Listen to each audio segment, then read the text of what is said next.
התגייס לצבא הגנה לישראל.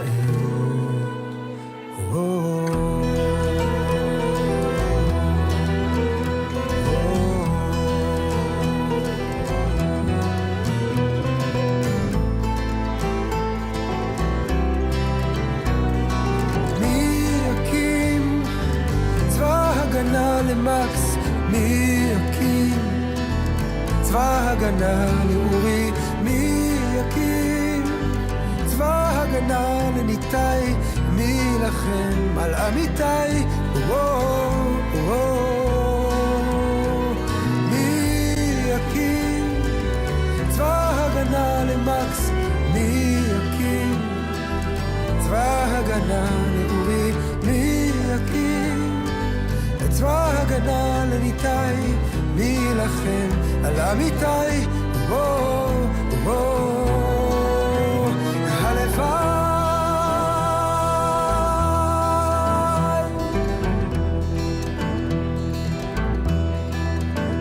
יום שלישי במחלקה, אביב עם הגיטרה מתיישב אצל אורי, ליד חזרה מהר להפסקת הסיגריה, חיכתה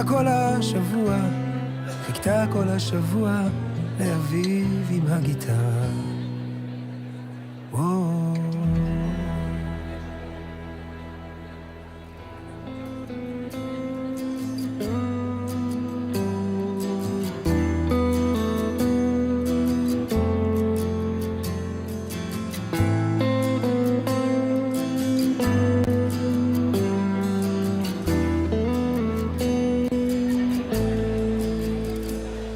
תיתן אחרית לעמך, תשיב מקדש לתוכנו,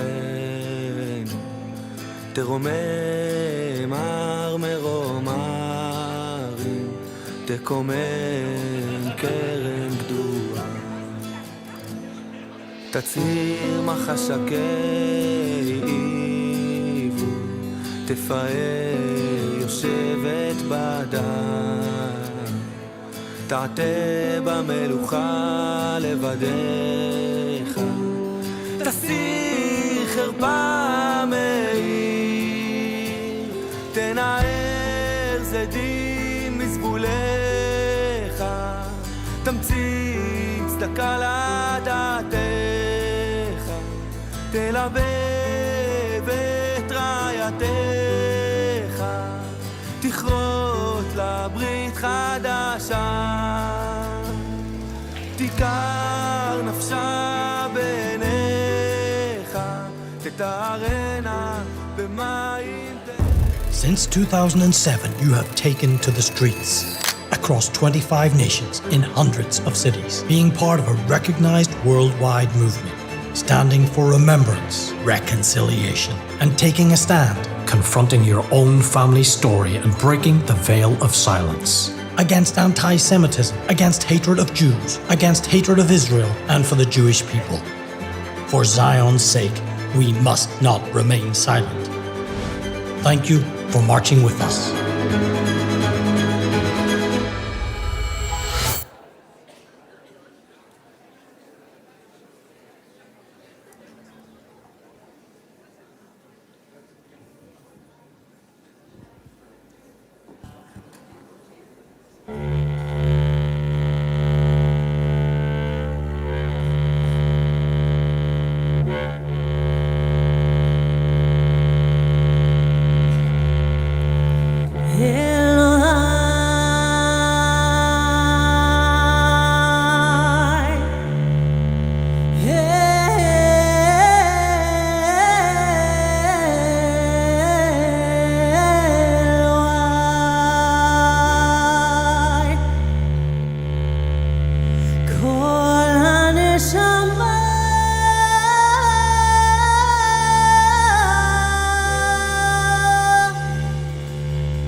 השם זה שמיים וארץ אני אתן לעמוד רק לך על ינום שומרך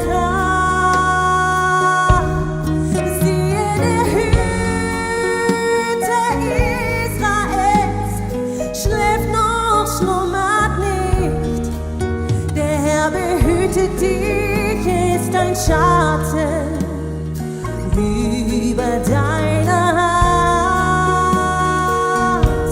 dass dich die Sonne nicht stechen, noch der Mond des Nachts. Behütet dich vor Übel, behütet deine Seele, behüte Ausgang und Eingang von nun an bis in Ewigkeit. Von nun an bis in Ewigkeit. Me'ata, me'at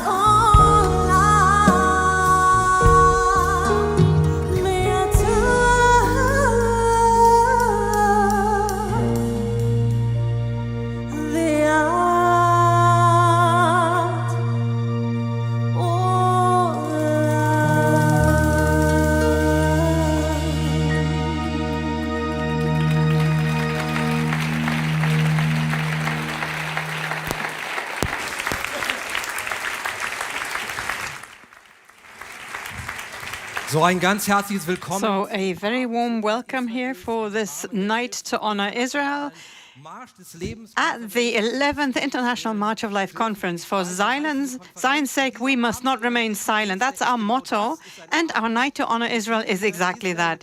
It's an evening with which we want to honor Israel and Jewish life. It's a public evening, and it's available to everyone who also has not been part of the conference. We want to welcome you here in our conference center.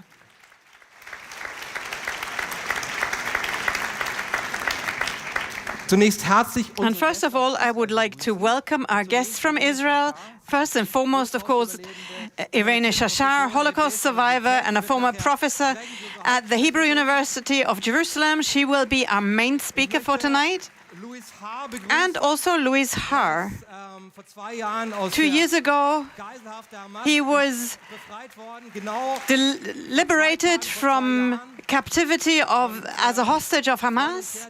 And we are so glad to have Ilan Dalal and his wife Merav Gilboa Dalal with us. They're parents of the freed hostage Guy Gilboa Dalal. And even last year, Ilan was with us here at the conference, and many of us were really with the family in our hearts, and it's a tremendous joy to be here together with you this evening. And we're also very happy to have a member of Knesset, Shelley Tal-Meron. Mrs. Tal-Meron, we are so glad to have you with us. Thank you very much. And we're also very glad to have our partner organization, March of the Living. We have Revital Krakowski with us, and also Michelle Gurari. Wonderful to have you among us as well. And also one person from Israel that I would like to welcome, especially Aniela Goldberg.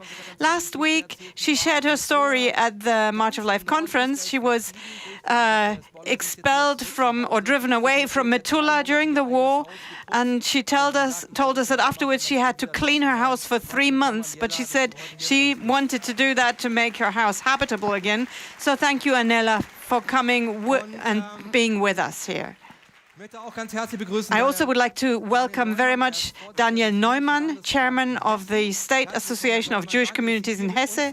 Thank you, Daniel Neumann, for being with us here tonight.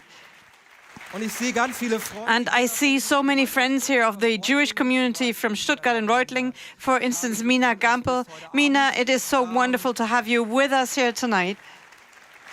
And also from Reutlingen, Eliaf Eliyahu, great to have you with us here. Thank you so much. It's so great to have Stefan Krust with us from the Gospel Forum. Thank you for standing with us here tonight. And also the Yevgeny Yevensky is here with us from Saarbrücken. Yevgeny, it's great to have you with us as well. And also a warm welcome to all our viewers online. We are streaming in 7 different languages today, all over the world. So great to have you with us online. And now I would like to hand over to the founder and president of March of Life, Jobst Bittner, for a few welcoming words. Please welcome him with a warm hand of applause.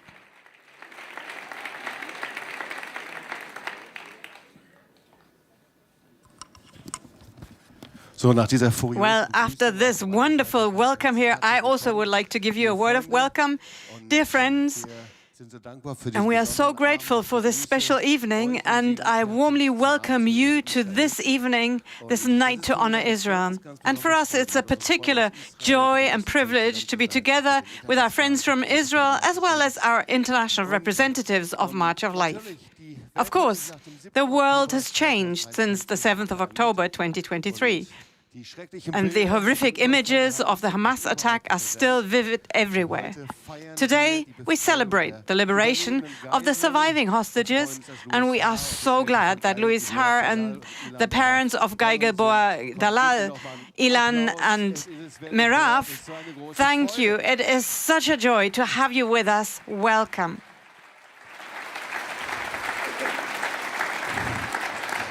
The images of the horror of the 7th of October are still very present for us, but also the world's reaction, which was silence, coldness, and demonstration that celebrated the massacre.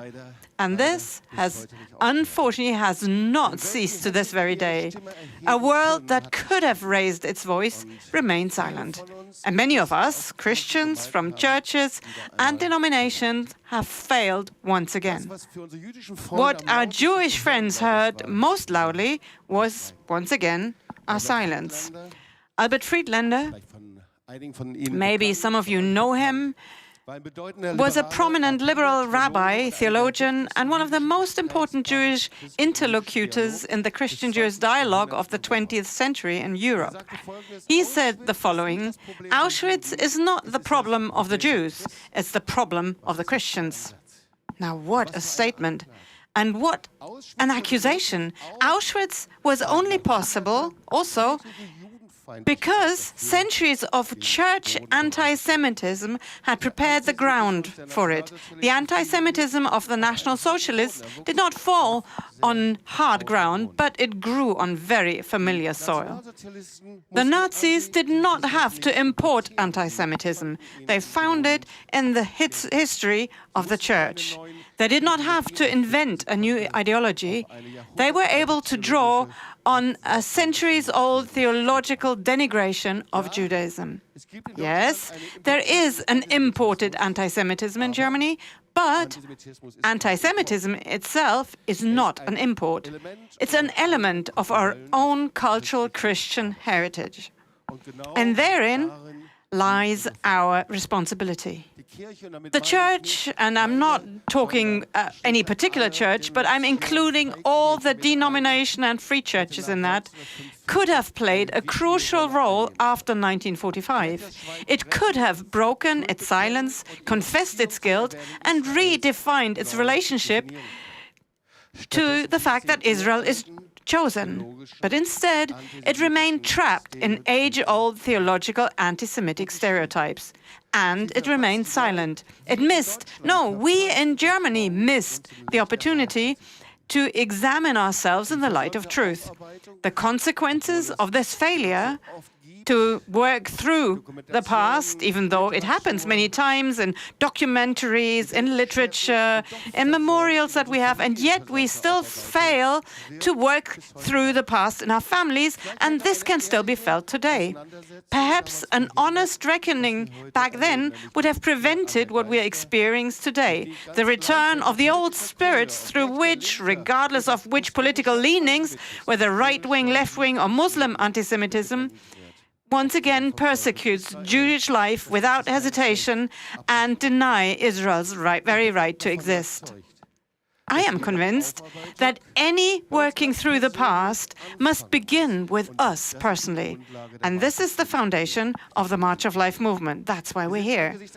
In the light of 2,000 years of church history, and that's what I call it, we as Christians are called to do teshuvah, a lifestyle of the Jewish mindset of repentance. And that doesn't stop at a confession, but it's a constant repentance in which we take responsibility for our past in an ongoing way. We are called to stand with Israel, not out of a sense of guilt, but with profound joy to say, for Zion's sake, we'll not remain silent. And therefore, dear friends, that's why we hold Breaking the Veil of Silence seminars and marches of life all over the world. And we will continue to raise our voices and not remain silent, even in 2026. I wish you and all of us a meaningful and blessed evening. Thank you very much.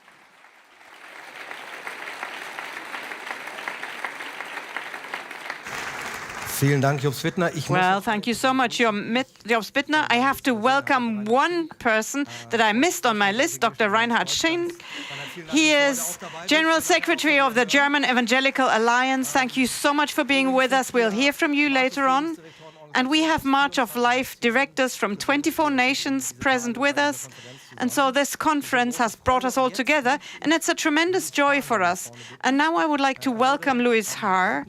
He was abducted from the kibbutz near Yitzhak on the 7th of October and spent 129 days in Hamas imprisonment, captivity in Gaza before he was liberated by a special ops by the IDF. And yesterday we heard his story, but now he is standing here and he represents hope and healing and reconciliation. Please welcome him with me. Guten Abend euch A allen. very good evening to all of you. Yo fui prisionero durante 129 días. Ich war I was a prisoner and a hostage for 129 days, but I was set free and liberated by the IDF el 12 de febrero. on the 12th of February in 2024.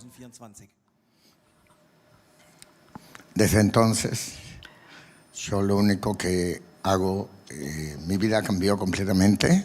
Und seitdem ist mein Leben And so ever since that time, my life has been completely changed. A todo el mundo y dentro de Israel. und ich reise durch die ganze And I continue traveling the world and also in Israel meine Geschichte zu erzählen. to share my story, Vivo el 7 de octubre, que no hay que olvidar. to keep the memory of the 7th of October alive. And we must never forget that. La esperanza, And to give hope and to keep pressing on. porque hay que aprender lo que pasó. Because we need to learn and understand what happened on the 7th of October Poder defendernos en el futuro. in order to be able to defend ourselves in the future, Dafür vorbereitet sein, uns verteidigen zu können, damit sowas nicht wieder passiert. in order for something like this to never happen again. We need to be prepared, or at least we want to be prepared for what could happen. Antes nuestra vida cambió. As I said before, Unser Leben hat sich völlig our life changed completely. No paro en el kibbutz.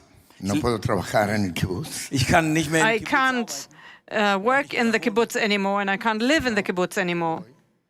Explicando, dando fuerza, dando luz.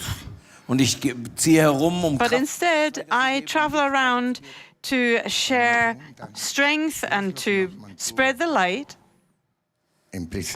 Cuando estamos en cautiverio, Und wenn ich gefragt werde, was And hat when people ask me what kept us going while we were still in captivity, esto que lo más I always answer that the most important thing was our faith. ist, Glaube zu haben. siempre decíamos que And vamos we always said that we would get out one day.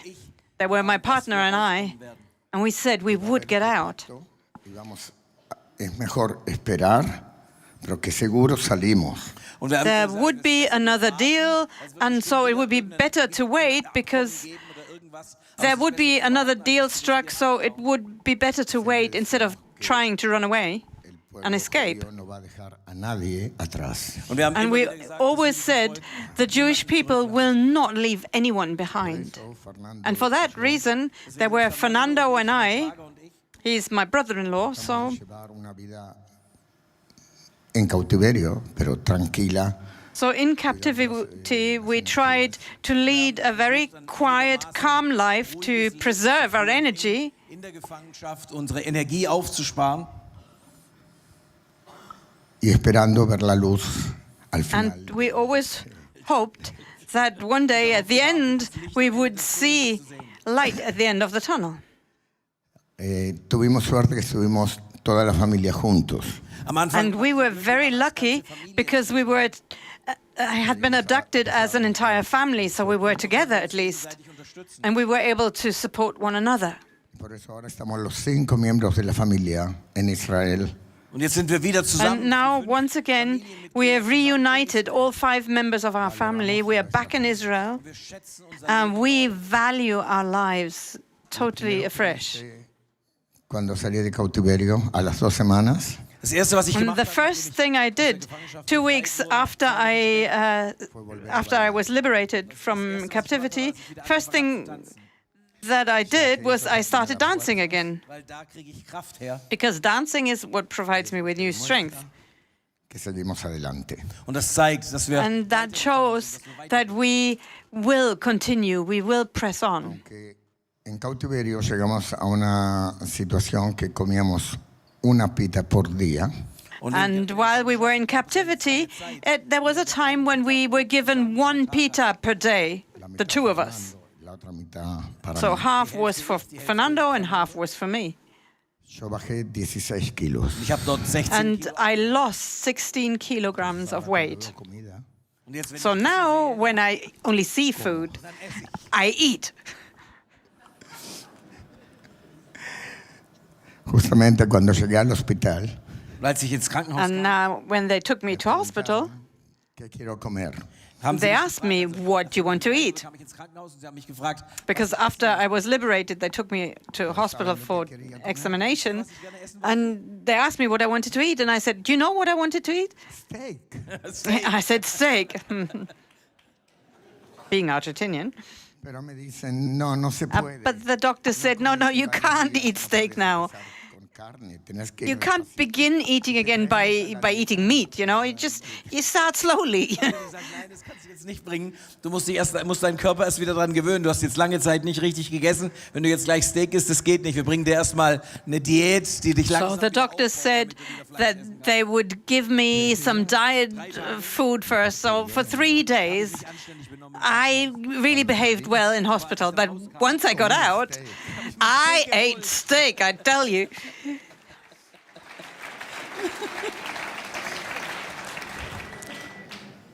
Otra cosa que aprendí And there was something else I learned, es valorar a mi familia. and that is to treasure my family once again. was meine Töchter für mich gemacht What my daughters did for me, Mundo in der ganzen Welt. because they traveled the whole world. increíble. Das ist unglaublich. So it's incredible. Pero ahora lo más importante en mi vida, Aber jetzt in But meinem now is the most important thing in my life, my children. 4 hijos, I've got 4 children 10 nietos. und meine and my 10 grandchildren.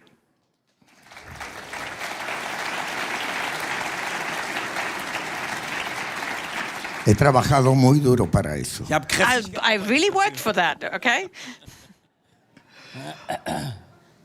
Y realmente, después de lo que hemos pasado, And in truth, after all we'd been through, puedo encontrar un poquito de felicidad. kann ich immer noch, I can still find a bit more happiness, so wie ich es vorher gesagt habe, as I said before, in order to press on, to continue living. Todo el mundo es que hay que ser fuerte, Und was ich allen sage, And ist, what I want to tell everyone is to be strong. estar con la familia, mit der Familie Be with your family. apreciar las pequeñas cosas und die kleinen Value the little things in life y ver el bien.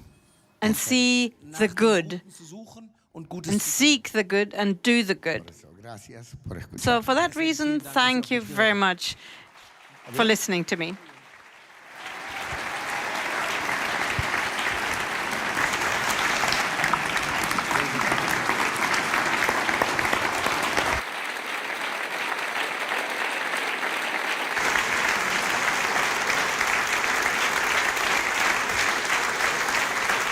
Louis Har. So that was Louis Har, 129 days in captivity, and so inspiring seeing you. And I think this is one of the hallmarks of the Jewish people. You love life. And after the terrible things you've been through, you didn't speak about all of them. You've got such joy of living. Thank you for sharing, and it's so precious. And now I would like to present the next speaker, Sher Talon. She's in the Knesset for Yesh Atid. She used to be an officer in the Air Force, and she was chair of the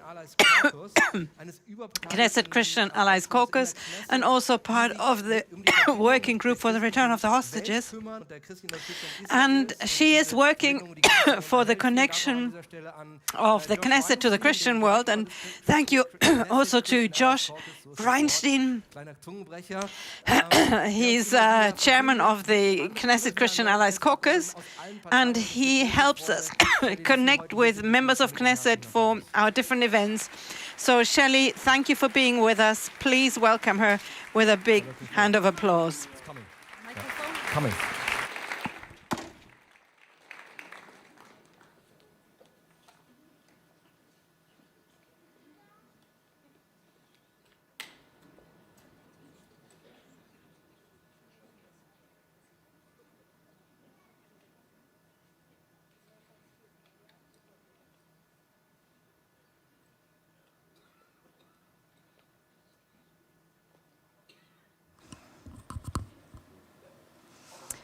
Never again. Never again is now. These are not empty words, but a call to action. It's a pledge to education, storytelling, and continuity. Today, never again is a moral responsibility and commitment to remembering our past, to ensure our future. It is an honor to attend March of Life conference today here in Germany. I would like to acknowledge with deep respect to the family of the released hostage who are with us today, parents of Guy, Gilboa Dalal, Ilan, and Merav. Thank you for being here.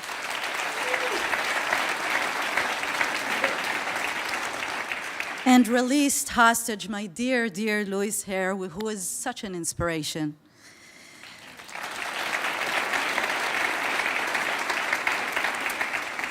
Guy Gilboa Dalal was 22 years old when he was abducted by Hamas from the Nova Festival Music on October 7th, 2023, and was later released after being held in captivity for 738 days.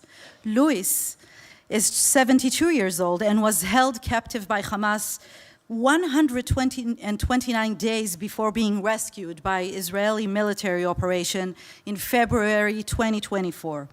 I would like to also thank Irene Shashar, an incredible, brave Holocaust survivor. Thank you for being with us today and sharing your story. You are all a true inspiration and my heroes. It's so wonderful to see you here smiling with us.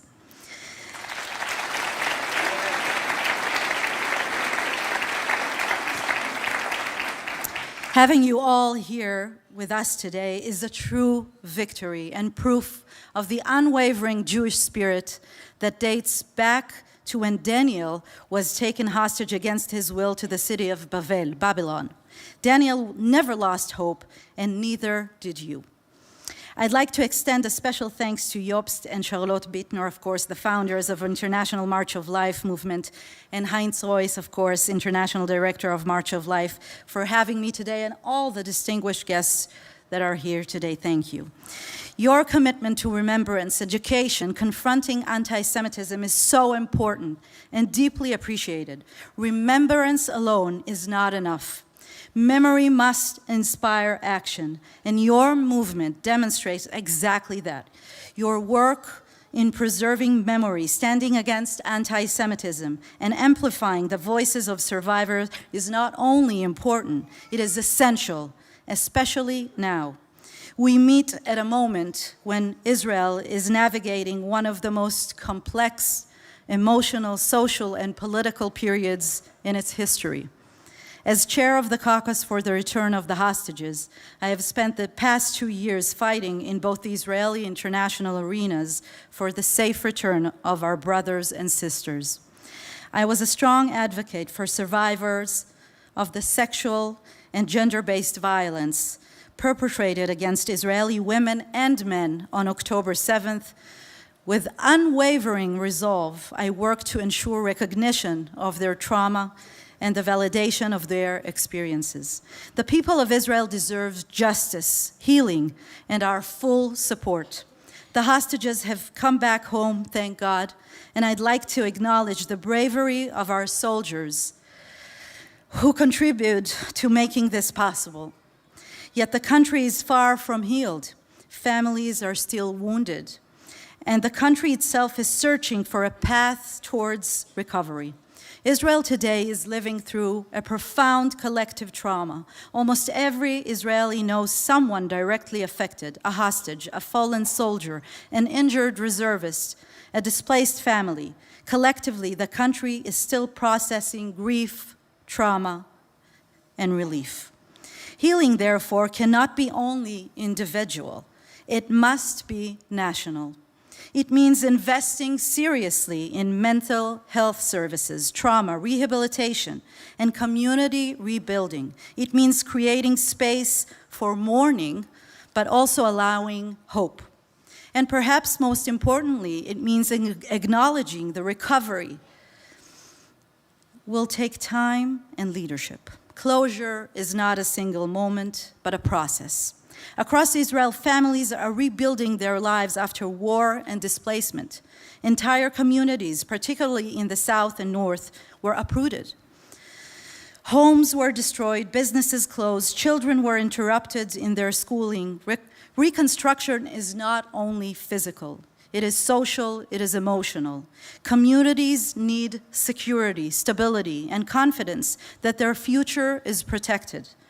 The resilience Israelis have shown in remarkable, but resilience should not be romanticized. People deserve normalcy, safety, and the opportunity simply to live ordinary lives again. I'm a mother of 2 amazing daughters. One who just finished the officer's course in the IDF, Israeli Defense Force, and one who is only 15. I was an officer in the Israeli Air Force for 6 years, and I'm so proud that my eldest is becoming a leader right now. For the last 2 years, both of my daughters have been running in and out of bomb shelters, and their lives have been changed forever, same as all Israelis. The reality of October 7th really struck the whole country and changed us forever. As a mother, I want to do everything in my power to build a safer and more peaceful future for my girls and the younger generation of this country.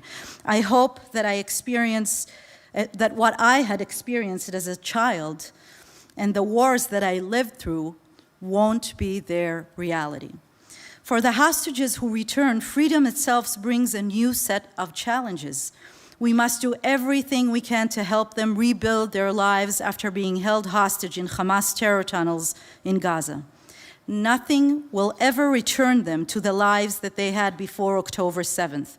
We cannot undo the past, but there is more we can do to support them in the future.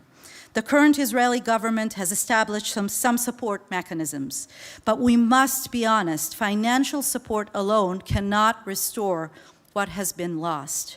Trauma, disrupted families, lost time, and health consequences require long-term holistic care and awareness. This includes sustained psychological support, employment, reintegration, social inclusion, and above all, to raise awareness and understanding of what these people and their families are going through. Alongside returning hostages, Israel is also grappling with a growing population of young, injured soldiers. Some of our young soldiers face lifetime physical disabilities. Others carry invisible wounds. This generation will shape Israel's future. We must do everything we can to support and empower them. We must provide them with the support services they deserve. Caring for them is not charity, it is a moral obligation. This requires long-term commitment, rehabilitation programs, accessible infrastructures, employment opportunities, and a social culture and honor services without allowing veterans to feel defined solely by their injuries. This war over the past 2 years has affected us all. It affected Jewish communities worldwide.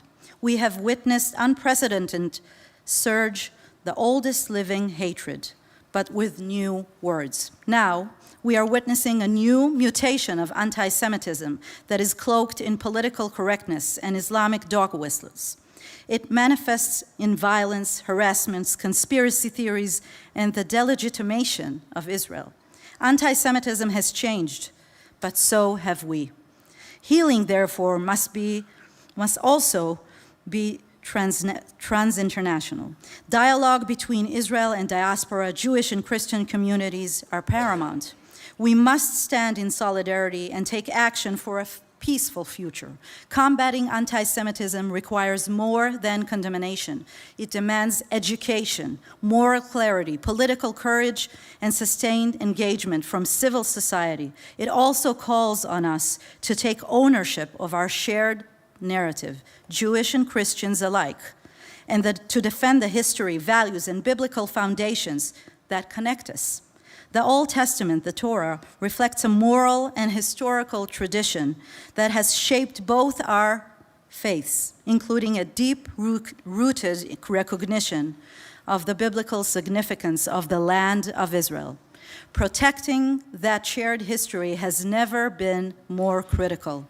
We are now living in a moment where there are those who are attempting to rewrite the past in order to threaten our future. Combating anti-Semitism means combating distortion, Holocaust denial, October 7th denial. And this is precisely where initiatives like March of Life play such a vital role. One of the most powerful elements of our movement is the emphasis on testimony and life and listening to the survivors, acknowledging historical responsibility and ensuring that memory translates into action. We must continue to validate the experience and testimonies of all victims and survivors, including the 6 million Jews that were murdered, all survivors of the Holocaust and October 7th. Therefore, I'm proud to stand here today and take part in this important conference to extend my appreciation to the March of Life and the significant work that you do. We must continue in our shared mission to validate the experience of victims, preserving testimonies, and continue in our efforts to combat anti-Semitism. Your solidarity, your remembrance, your willingness to confront history honestly, these are not symbolic gestures. They are acts of moral partnership. For that, I thank you on behalf of all Israelis.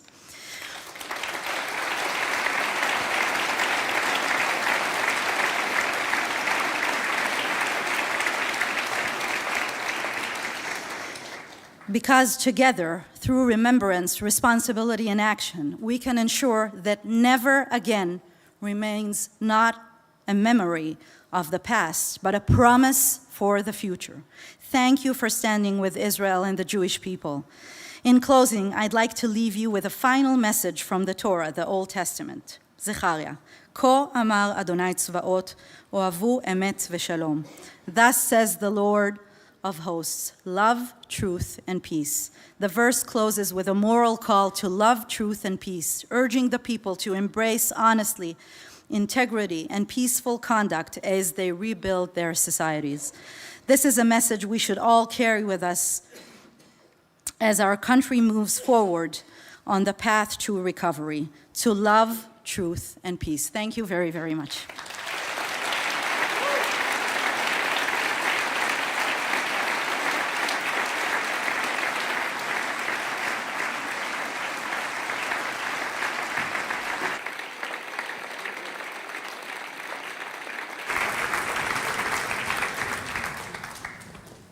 Vielen Dank, Shelly Talmeron. Well, thank you so much, Shelley Talmeron, member of Knesset. Thank you for your words.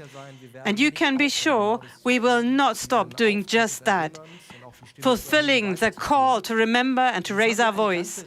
And now we've heard a whole string of speeches. We want to take a brief break. We deserve that. And we'll see a dance performed by the dance group YC Dance, and then we'll hear a song by the band Beersheva, Jewish Yiddish Mama.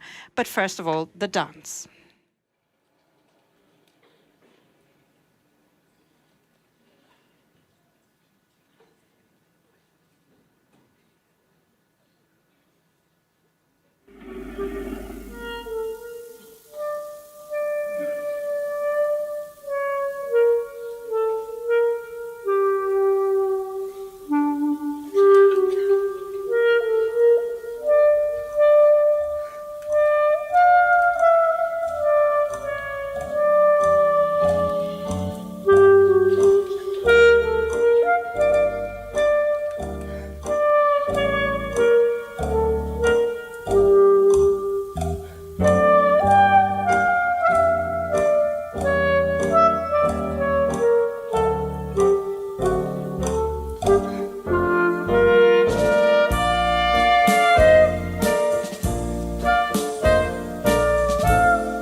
wünscht Gott alle mehr. Man kauft es nicht für keine Geld, das geht mir nur um Sicht. Und doch es man verliert uns, und wie Tränen man vergisst. Als Weiten geht man keinem nicht, es hilft nicht kein Gewinn. Oh, wer es hat verloren, der weiß schon, was ich mein. A jüdische Mame, es gibt nicht besser auf der Welt. A jüdische Mame, oi weh wie bitter, wenn sie fehlt. Wie schön und lichtig ist in uns, wenn die Mama ist da. Wie treurig finster wird, wenn Gott nimmt ihr auf Olam Haba. A jüdische Mame, es gibt nicht besser auf der Welt. A jüdische Mame, oi weh wie bitter, wenn sie fehlt. Wie schön und lichtig ist in uns, wenn die Mama ist da. Wie treurig finster wird, wenn Gott nimmt ihr auf Olam Haba. In Wasser, in Feuer, wollt sie geläufen für ihr Kind. Nicht halten ihr Teier, das ist gewiss die größten Sieht. Oh, wie glücklich und reich ist der Mensch, was hat, als ein schöner Maton, Geschenk von Gott. Nur ein altige jüdische Mame, Mame, Mame, Mame.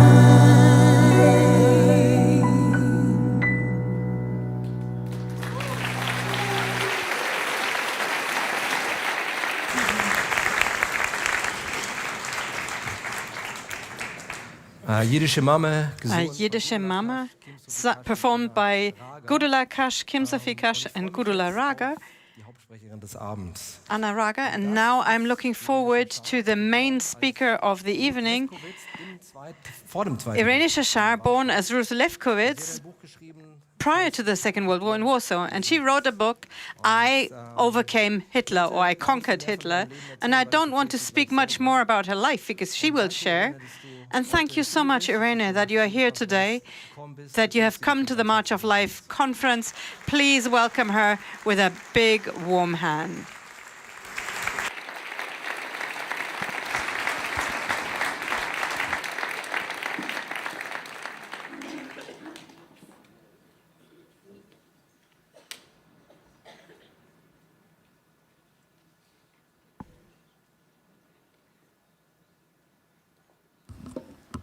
Thank you.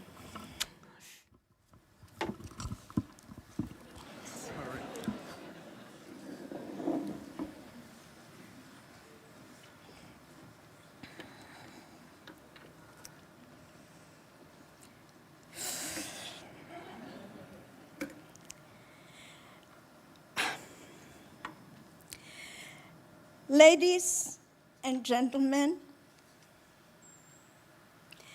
brothers, sisters, Revital, Donna, I stand here in front of you to tell you Hitler did not win.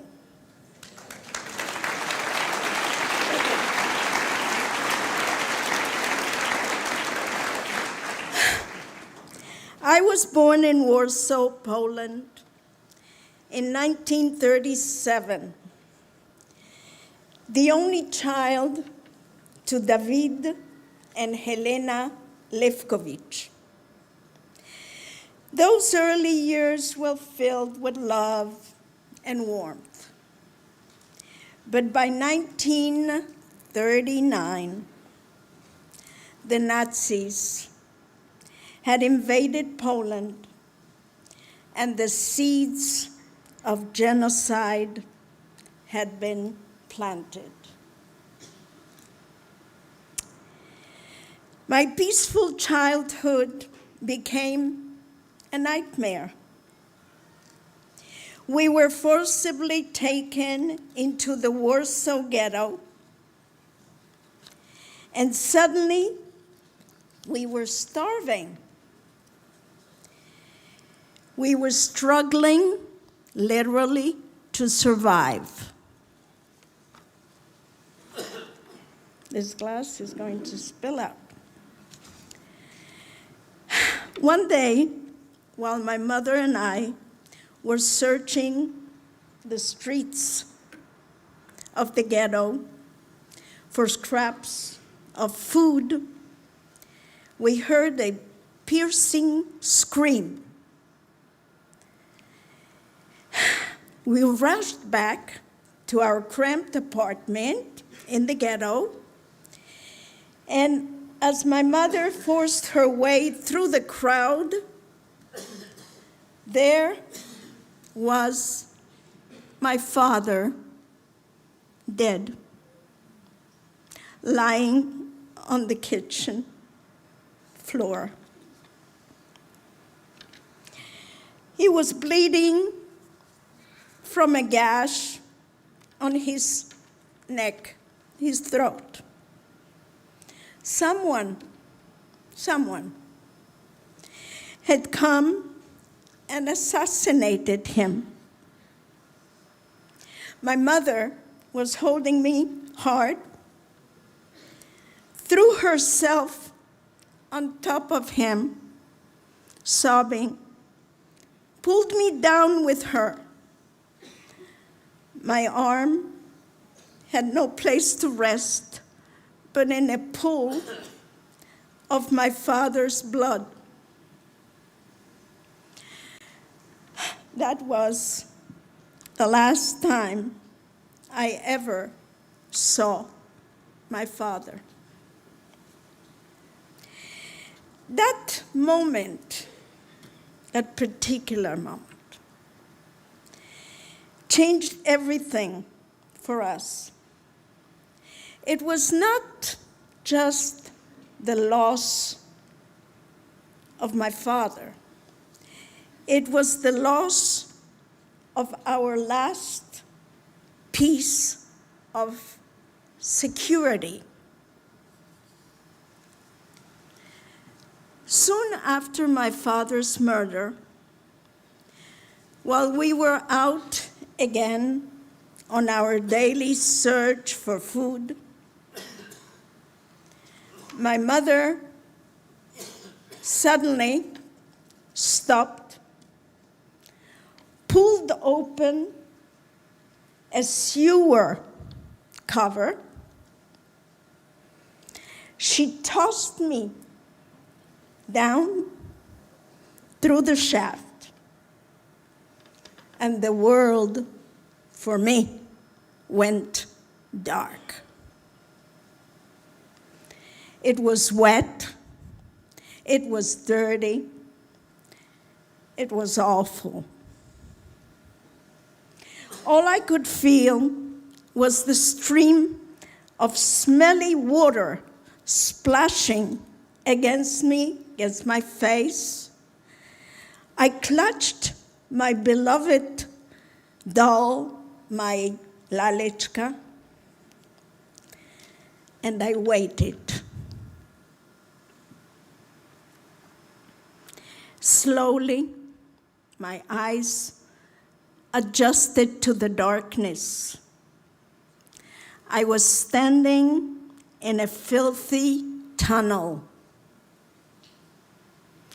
We were there, and around us, lots and lots of rats jumping on my head, on my face. They were in my hair, and they were jumping on my poor Lalechka. Finally, my mother jumped in, and she started pushing me through. We were like little animals, pushing me through the filthy water. We were in the sewer of the entire Warsaw ghetto. You won't believe this, but 80 years later, today, I can still smell the stench of that sewer.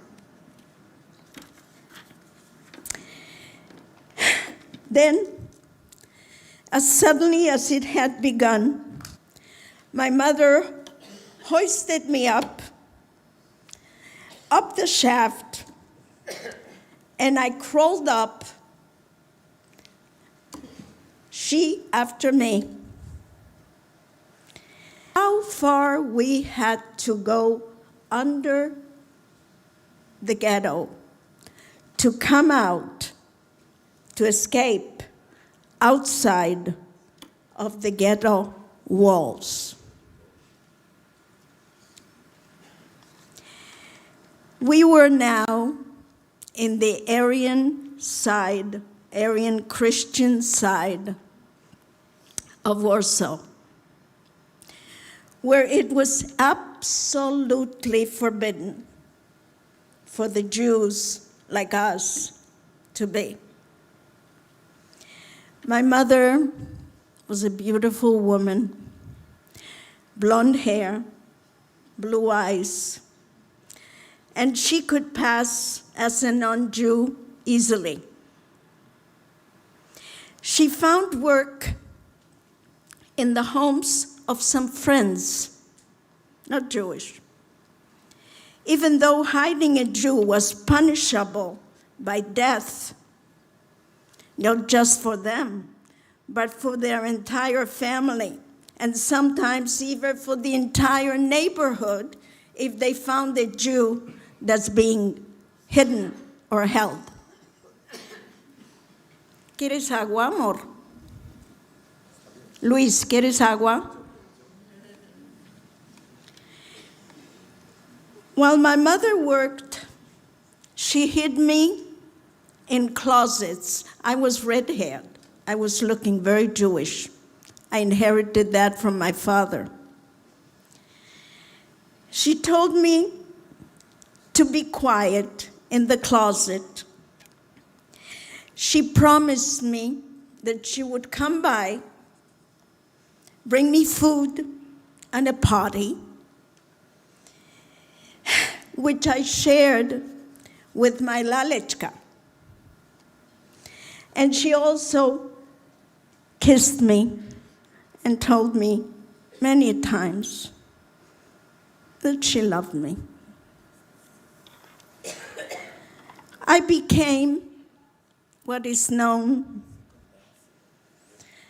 in the history of the Holocaust, a hidden child.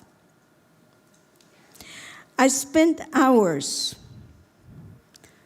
in the dark closets, quietly talking to my Lalechka. We comforted each other. We hugged each other. I asked her, maybe she had the answer for me. What did I do wrong? Why am I being punished like this? Why?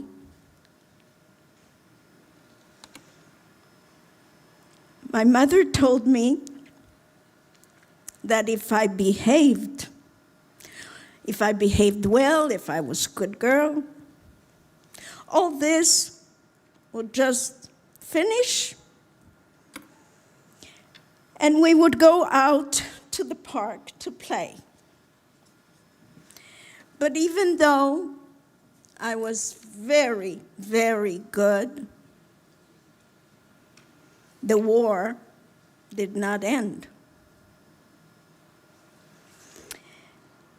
After many years of hiding and running to stay one step ahead of the Gestapo, the war was finally over. We made our way to Paris, searching for lost relatives.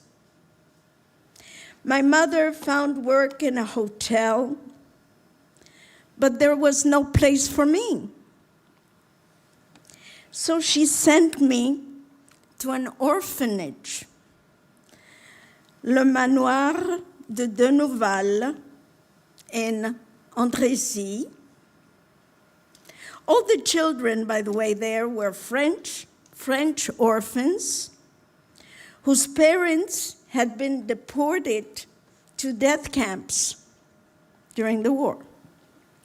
I was the only Polish child, and I was also the only child with a mother. On the weekends, she would come by with sweets and chocolates and cookies for all the children. So my mother became everybody's mother.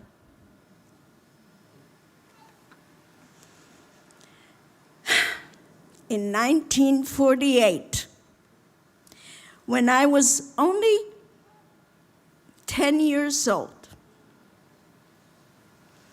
my mother suddenly passed away.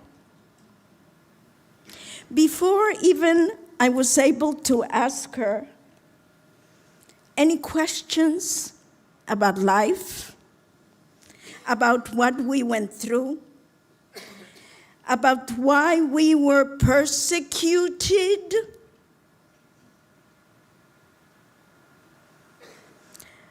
my mother had made one last wish for the two of us, for her and for me, if she stayed alive, to live with her favorite niece, whose family had found a new life in Lima, Peru. Fela Topilsky and her husband, Michał,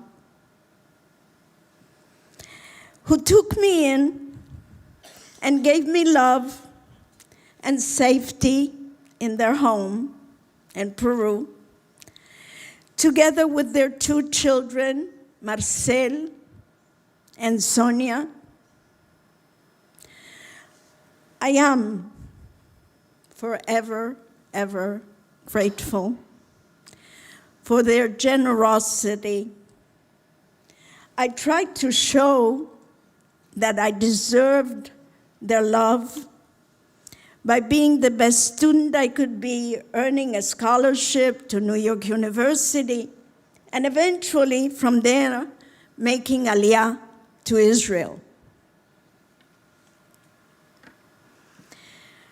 I found Israel to be my country.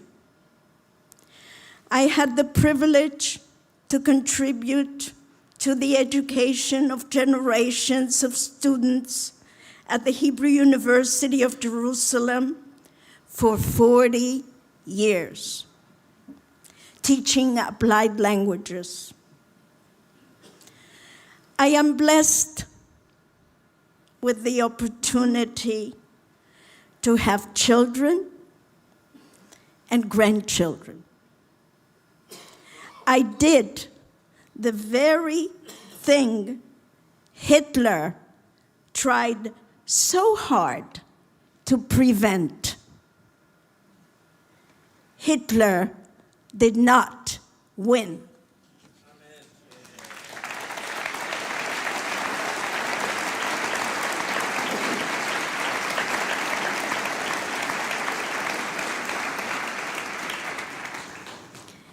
Allow me for a minute and a half to present my family. My son David is a doctor, medical doctor. In 2006, he was seriously injured while serving in the Israel Defense Forces. No longer able to perform surgery, he invented a medical device to prevent premature birth.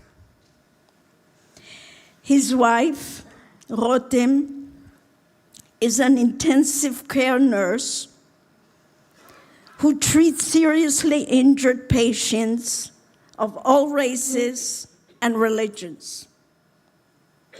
They have 3 children. Nevo, 13.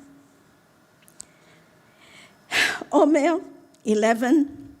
And Doron, 9 years young.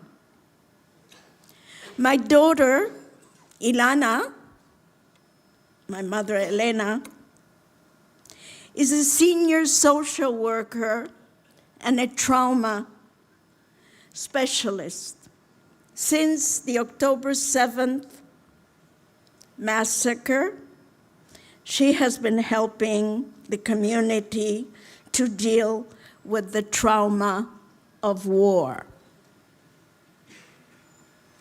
Ilana's husband, Asaf, an expert on law and psychiatry, he volunteered to join the reserve unit on October 7th. They have 4 children. Yarden, 22, was fighting in Gaza, Lebanon, etc. lately, and just now finished his obligatory service in the army. He's home, though, recovering from an injury in his knee. Yahel, 17, Shira, 15, and Ivri, 14. They are my victory, my personal victory over Hitler. Thank you. Thank you.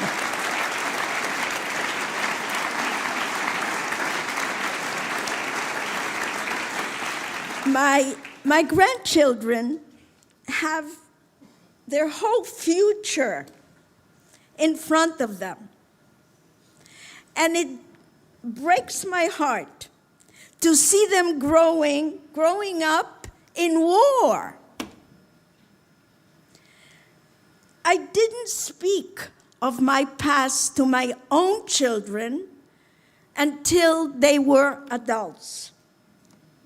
I wanted them to grow up free from the burden I carried. But once they knew and understood my story, that suffering became theirs. They also inherited the sacrifice made by generations before them to give them a free Jewish state. I hoped and believed that I had paid the price so that my grandchildren could live and would live free in our own Jewish state. But the Hamas terror attack on October 7th showed us that the hatred of Jews never disappeared. During his speech at the United Nations for the Holocaust Commemoration Day, Dani Danon, the Israeli ambassador, said, I quote, "Israel's soldiers are the grandchildren of the Holocaust survivors. They are the heroes who fight like lions with determination, resilience, and bravery."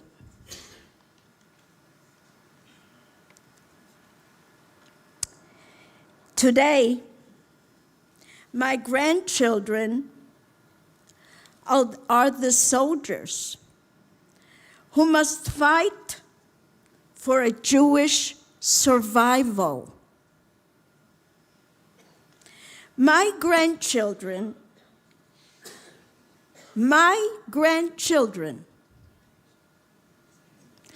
after all the suffering, after all the cruelty and loss of life, my grandchildren must risk their lives so that future generations can be safe and can live in a secure, free, democratic Jewish state.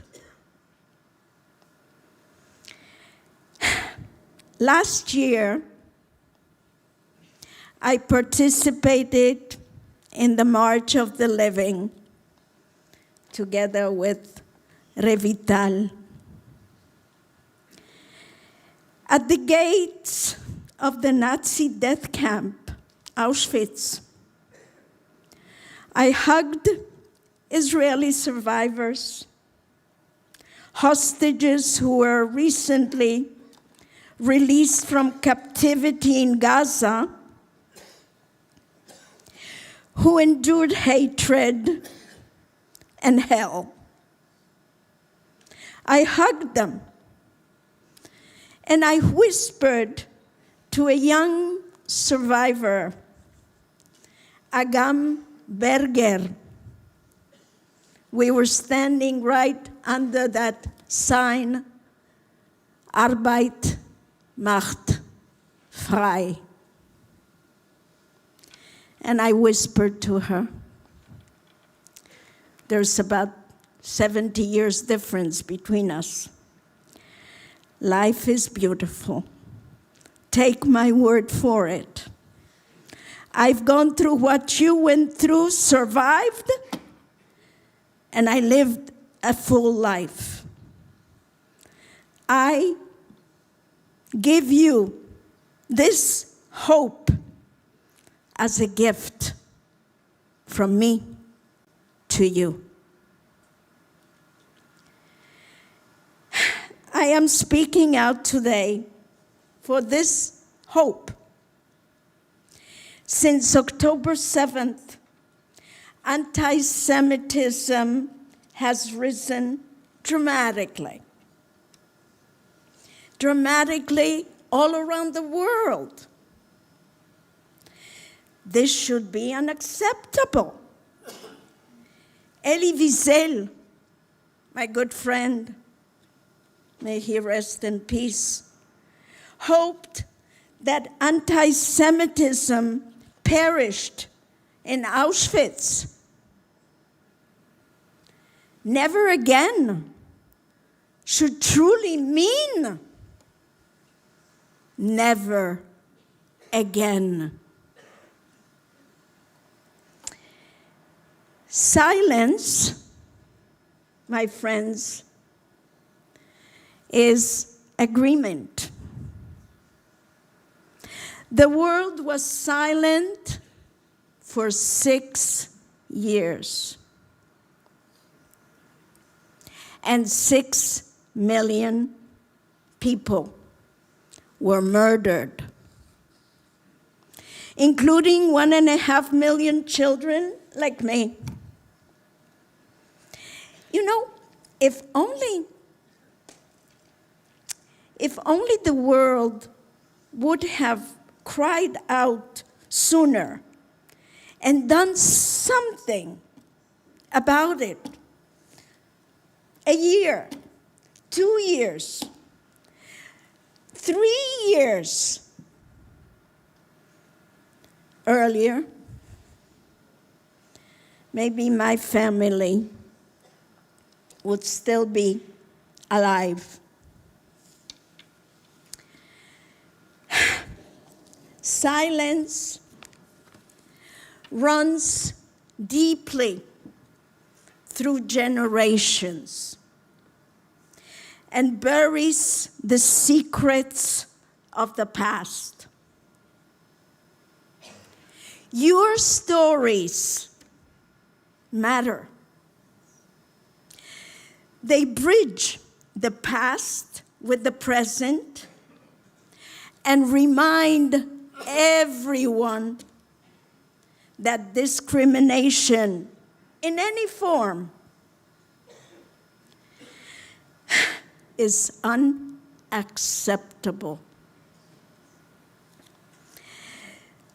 They are healing, they are profoundly healing, not only to us, but to the generations to come. Israel is not alone, stands not alone. The march of life, you, demonstrates your willingness to show the world that you stand with us, with Israel. So claim your heritage. Cry, speak out on every corner possible. Come to Jerusalem and speak to the world from there. You had the courage to look back into your own families' histories. Now, have the courage to speak out. Tell your stories and inspire others to fight anti-Semitism, anti-Zionism, and to stand together with Israel.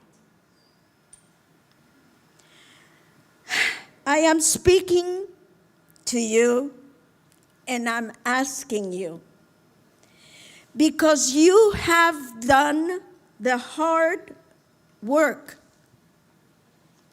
You have taken responsibility for your ancestors' crimes and had the courage to look at these crimes with open eyes and to feel the pain they caused my people, my family, and me.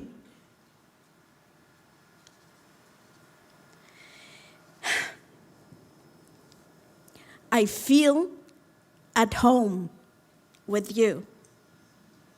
I really do. I feel you as my brothers and sisters. I need you to be my voice now and not take, did I skip a page? No, I didn't. And not to take any other way but to take your commitment to the next level. I'll explain. Educate future generations, because together we can create a legacy that honors those we lost, including my family. The future depends on the choices we make today, not tomorrow, today. And I need you to tell your stories, to ensure that the Holocaust is not forgotten nor denied.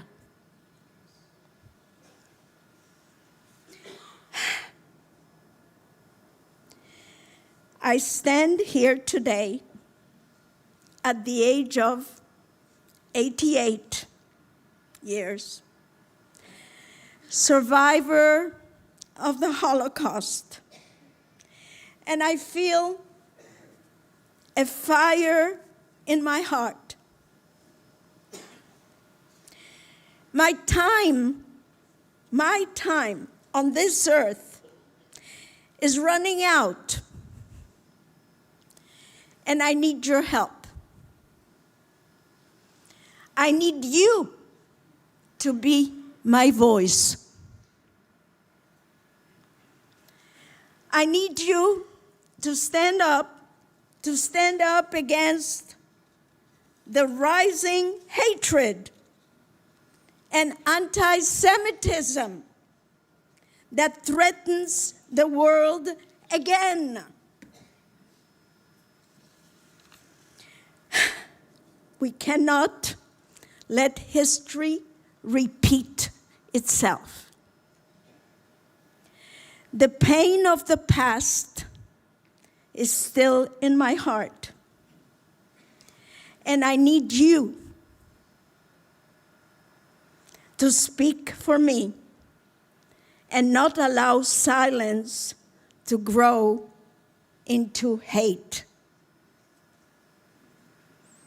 Together, we can create a future where kindness and mutual respect prevail. I urge you, let my words live on through you. Stand strong, stand tall, fight against hate, and together build a better world. Thank you for your courage and your unwavering support.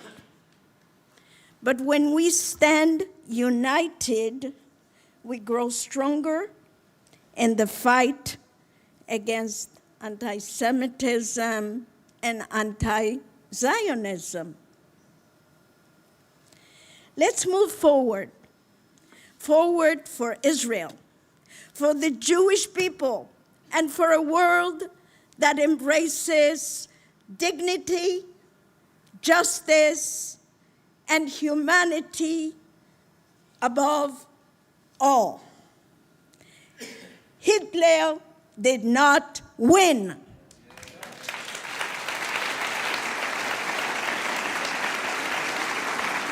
Thank you.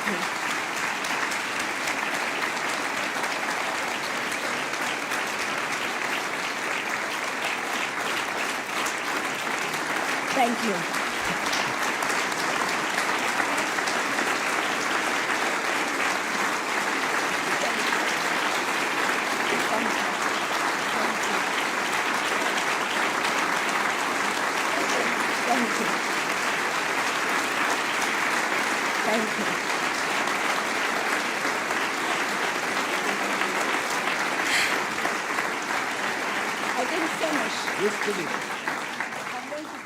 We're waiting for you. Okay. Please, as you are standing right now, I ask you for a moment of silence in memory of the 6 million innocent people who were massacred simply for having been born Jewish, for the 1,219 innocent civilians brutally murdered on October 7th, and for the 85 Israeli hostages who were killed in Gaza and came home in coffins.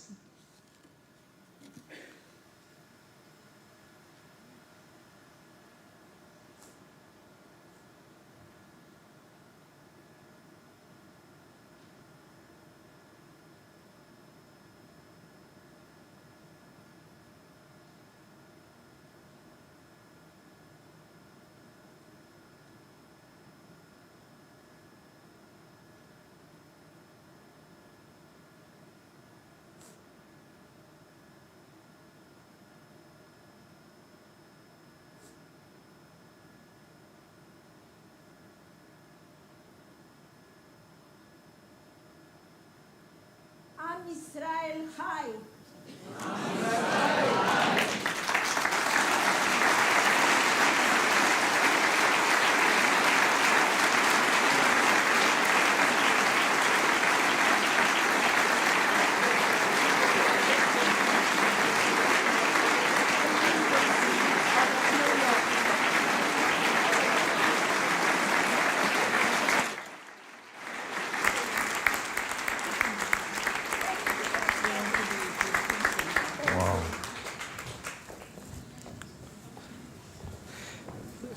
Vielen Dank, Irene Shachar. Wow, thank you so much, Irene Shachar. So special that we have this opportunity to still hear Holocaust survivors, hear their message, hear their legacy. And Irene, we take very seriously what you said, being your voice for your story, but also the challenge to face our own stories, to share the stories of our families, and never to allow the Holocaust to be forgotten and for the lessons to be forgotten, but to pass it on to the next generation. Thank you so much, Irene. Such an example, such an inspiration. It is really special. And now we would like to hear a song. The long song we want to hear is called Hitureri, based on Psalm 34, and it is performed by Markus Kalb and Noah Schmelzle.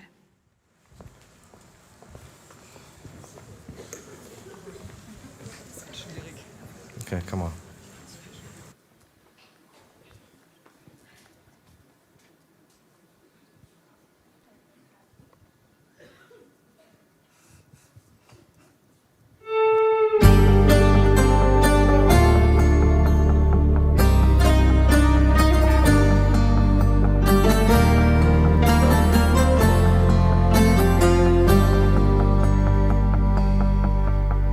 נערי מעפר ביתי, עורך מפסיע, מחי את הדמעה, יש לך נחמה, גואל יבוא, יופיע. בליבך השבור, אהיה הרה צרופה, ובימים של עצבות אני ערבה גדולה. התעוררי, התעוררי, כי באורך קומי אורי, אורי אורי, שיר דברי, כבוד השם הלך נגלה. הסירי דמעה ביתי אורך זורע הגיעה השעה זמן הישועה כל דודי בפתח בליבך השבור אהיה התרופה ובימים של עצבות אני אהבה גדולה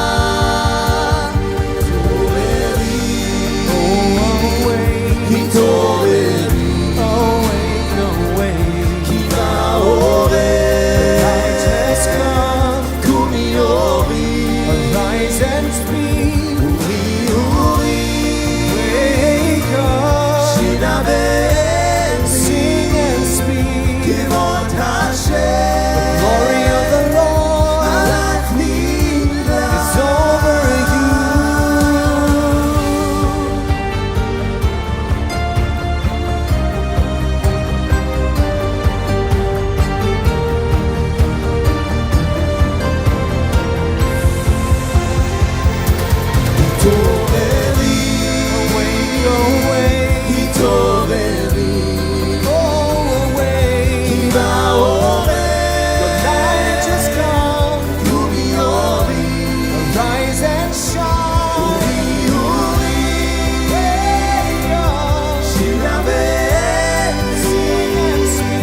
כבוד השם עלייך נגלה נערי מעפר ביתי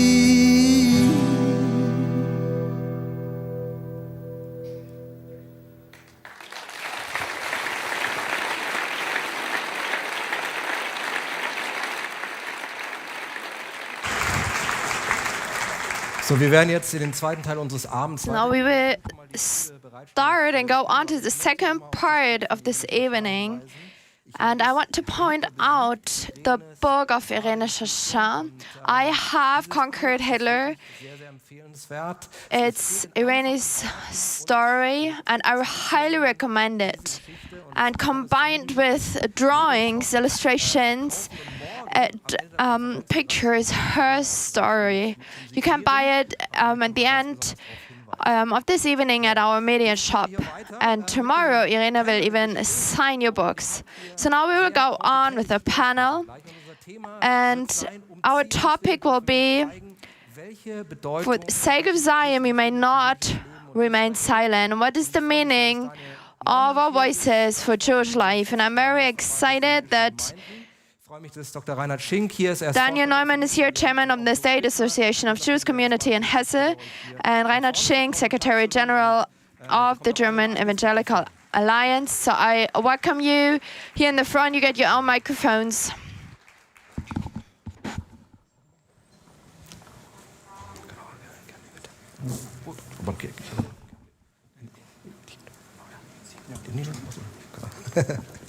Wir finden unsere Plätze. So we find our seats here.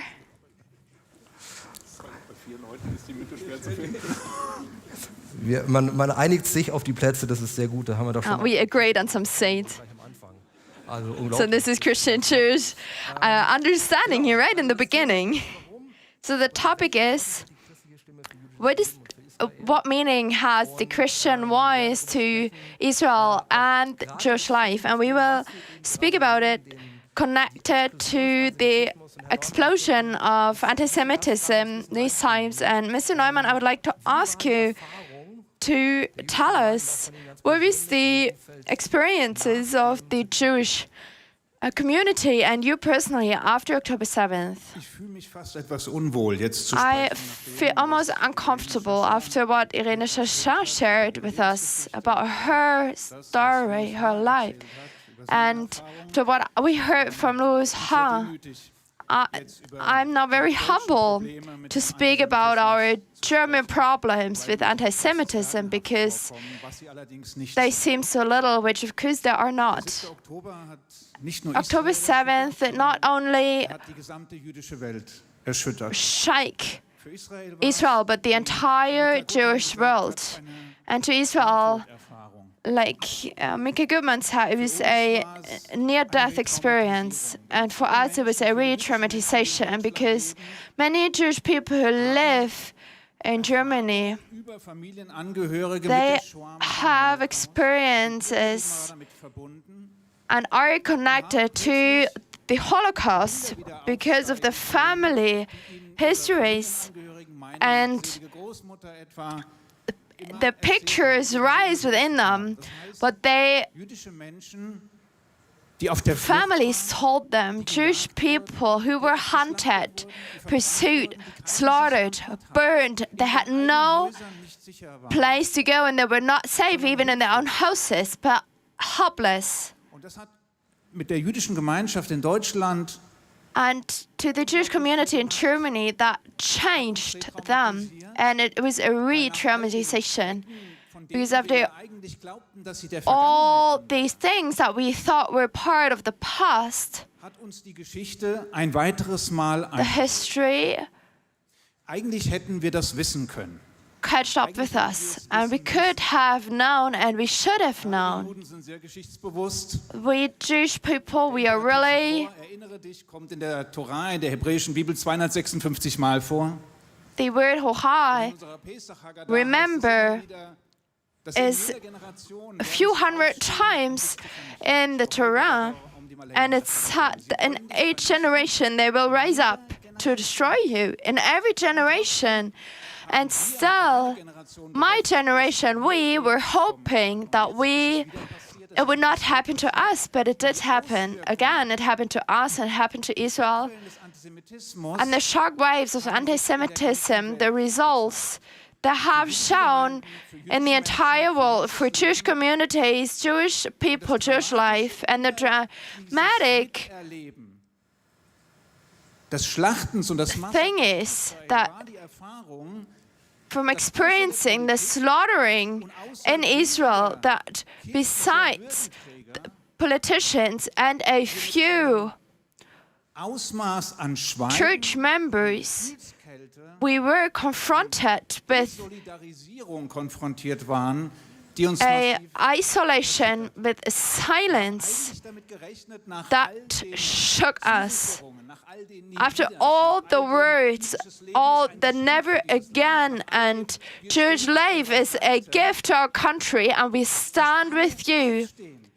We expected everyone to rise, and we expected that to see shockwaves of solidarity, and everyone would stand with us. But the opposite happened. We saw demonstrations not only in Germany but in the cities all over the world. There were demonstrations, people taking to the streets called the Jewish. And in Berlin, they were sharing candies to celebrate the death of Jews. And we were disorientated because of the silence we were confronted with. And I believe it's shocking for many of us to hear this extent of silence. So Reinhard Schenk, you're the general of the German Evangelical Alliance. Which connects different churches.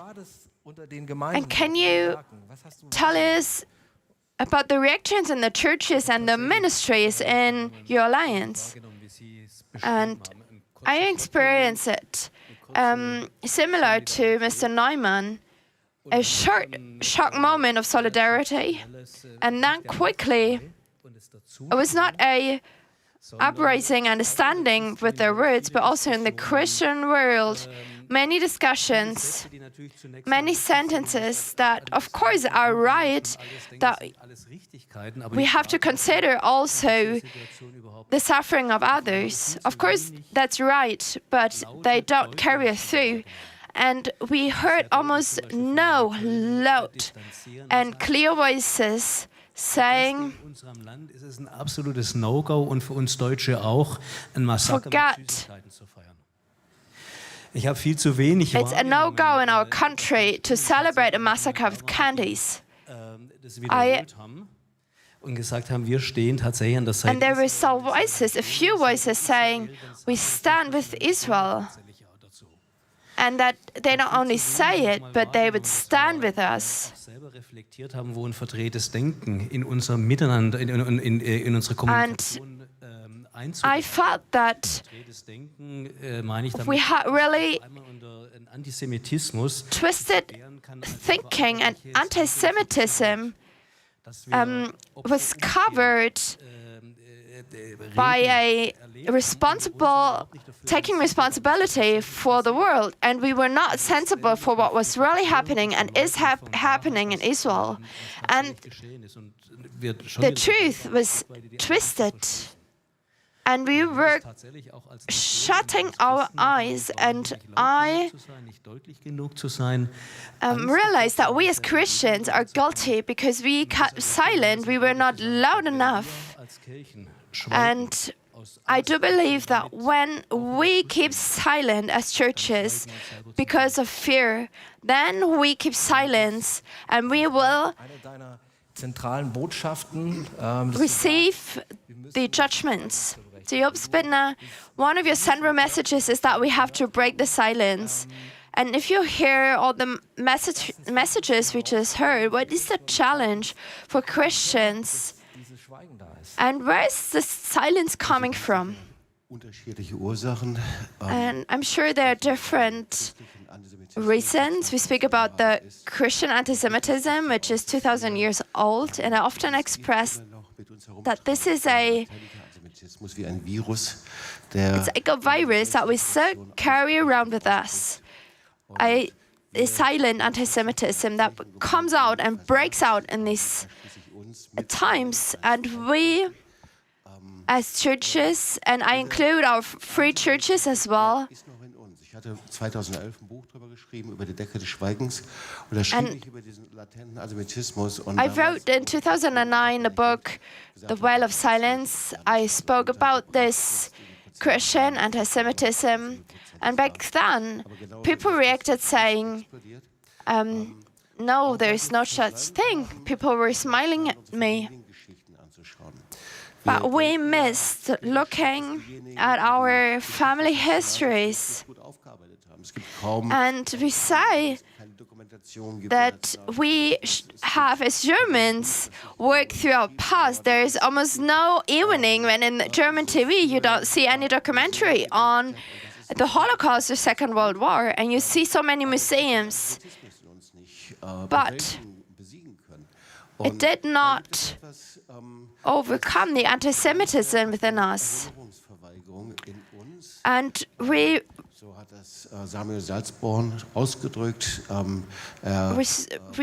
confused to look at our own histories. Samuel Salzborn from Berlin said that we have confused to remember and to uncover the guilt of our fathers and forefathers, and that is the second Holocaust. And in this atmosphere of keeping silent, the anti-Semitism was passed on from generation to generation. And only when we give up this confusion, we can break out of this jail, and that has not happened yet, also not in our churches and communities. And to be indifferent and to keep silent, they are the signs and the hallmarks of anti-Semitism and Jew hatred. Now, this hatred we see on the streets, in demonstrations, anti-Semitic calls, that comes from the Islamic world or the left wing. But then why is that also important that we look at the historical Christian anti-Semitism? And Mr. Neumann, I would like to ask you, why is it important to not forget about the Christian anti-Semitism? Also Herr Bittner hat eben schon eine ganze Menge Mr. Bittner already said a lot about this.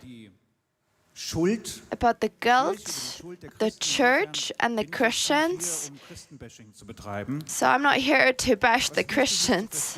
But what is very important to understand, and Nierenberg in seinem Buch Anti-Judaismus gesagt. there's this book of Mr. Nierenberg in his book Anti-Semitism. The house of the West, which is also a Christian house, does not only have a anti-Jewish pieces of furniture, but this house was built out of the anti-Judaism of the church. So we need Ich will nicht sagen einzureißen, twice as much to neuen Anstrich zu geben. not tear down this house, but give it a new face. That means the guilt that we feel within could be something positive, because guilt Gegenteiliges Handeln und durch is something that we can deal with by turning around. It's not about being, it's not like being ashamed and you want to hide away to remove it, but guilt can, if you really decided, if we decided, we can make up for it. So why is that so important? You spoke about the anti-Semitism. For right now, coming from the left wing, from the cultural scene, from the Islamic world, but also from the right wing. But of course, please do not forget that anti-Semitism is and was always in the middle of society, and especially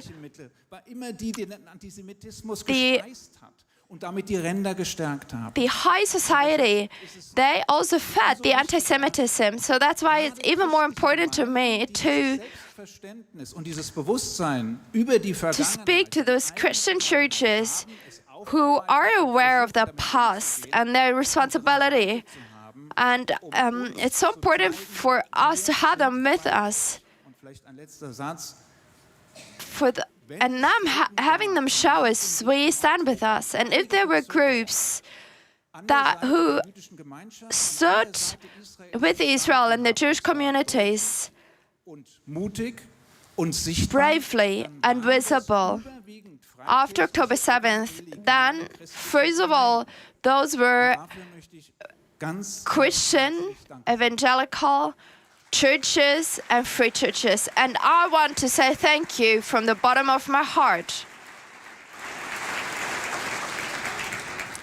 Herr Neumann, erstmal herzlichen Dank. Mr. Neumann, thank you very much for this gratitude. I feel it's a great privilege from this, from my Christian perspective, to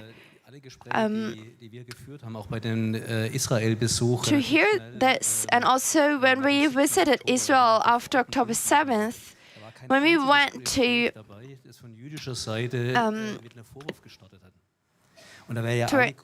see the situation, there was no dialogue where the Jewish people confronted us, even though after the founding of the church, there was anti-Semitism rising in the Christian churches, and we didn't work it up.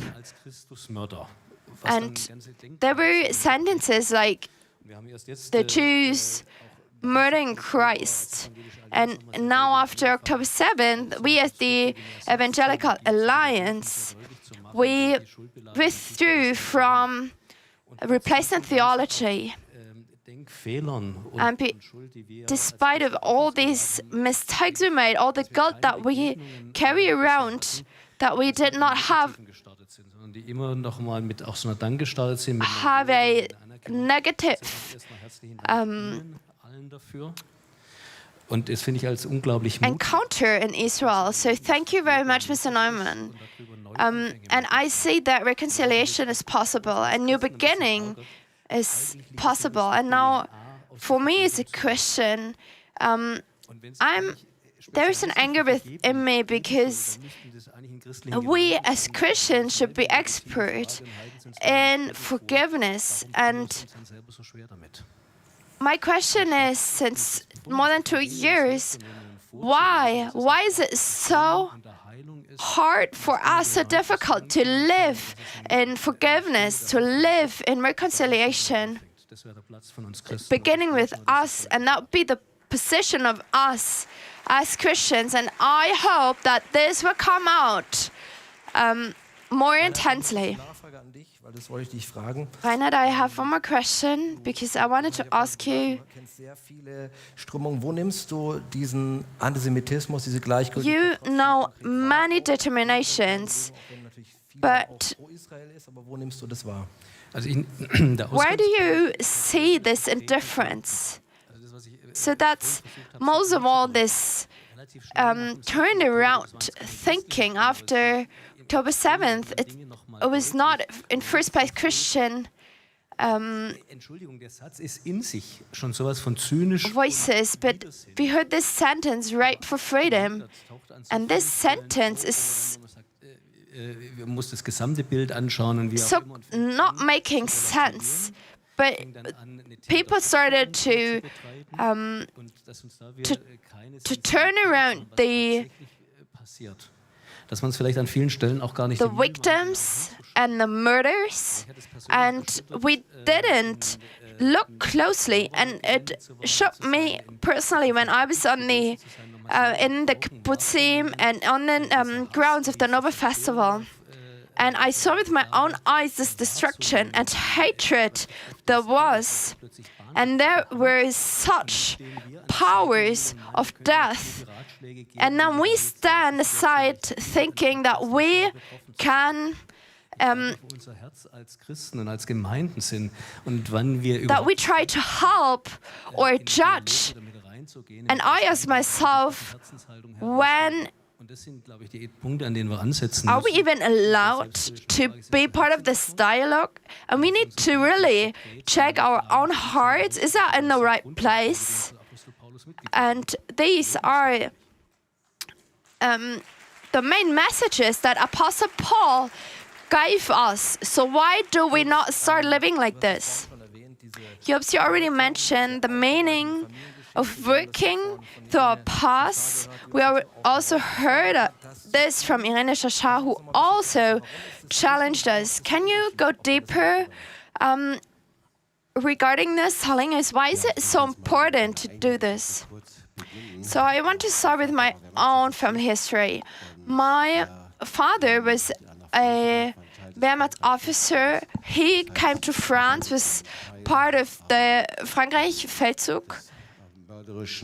He was part of the murdering regime. We knew that 70,000 Jews were deported from France, and he was a part of it. And afterwards, he went to North Africa under Rommel being his commander. And what is not well known that there were ghettos in North Africa, and that Jewish life was pursued. And then I remember our family stories. I come from a fairly harmonic family, but the suffering of people, of 6 million Jews being murdered, it was never talked about. And that was the atmosphere I grew up in.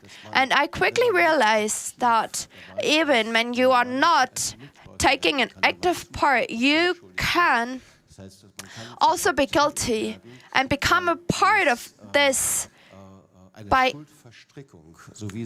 remaining silent even today, like it was in Nazi Germany. When we watch and keep silent, and I want to point this out, within me there is a loud scream. I believe that in the churches we did not realize what happened on October 7th, and after October 7th, Jewish life being pursued. After October 7th, we said we will put up the Israeli flags all over in Israel. And what happened? They were torn down, they were burned, and many things else. And we said we will put them up again, showing our solidarity. So the anti-Semitism is not something nice or quiet, but its face is a face of hatred and death. And we can only, we need to say yes to looking at this face of anti-Semitism. And that starts with our own family histories. We can look at our family histories, and I believe that there's almost no family in Germany which is not in any way has a anti-Semitic history and heritage. And we come from Tübingen, and I want to also add that. We have a university, and we had the theologian Gerd Kittel. He already taught in 1938 at our university that Jews should be slaughtered, murdered, and he tried to represent anti-Semitism and Jew hatred in a scientific way. And we need to look closely and confront and name the truth. And we need to start to talk about it. As we heard from Irene Chachin, when we start doing this, then we are authentic. And that is not a deed of a hero, but to me, it is one of the most normal things we have to do when we understood which role we had as Christians in the past.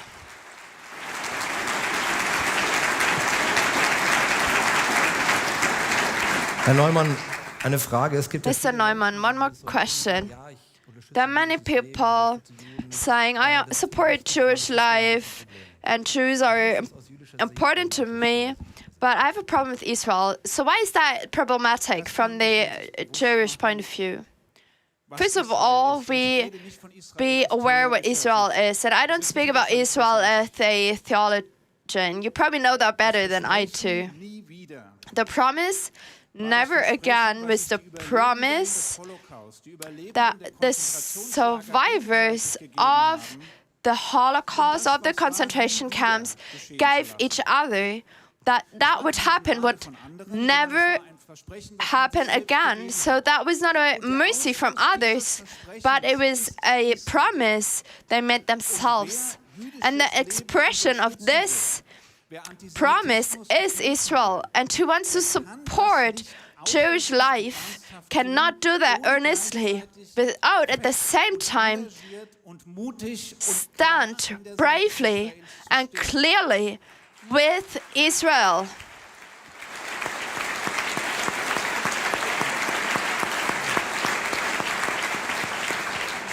Antisemitism had different faces in the run of anti-Semitism. It was anti-Judaism from the church, then it was a racist anti-Semitism of the Nazis, and today it's anti-Semitism, is anti-Zionism, the hatred on the sovereign state of Israel, where the Jews are the majority and live and are seen as Jewish people, and to support and to protect this country, the state of Israel, has to be our priority.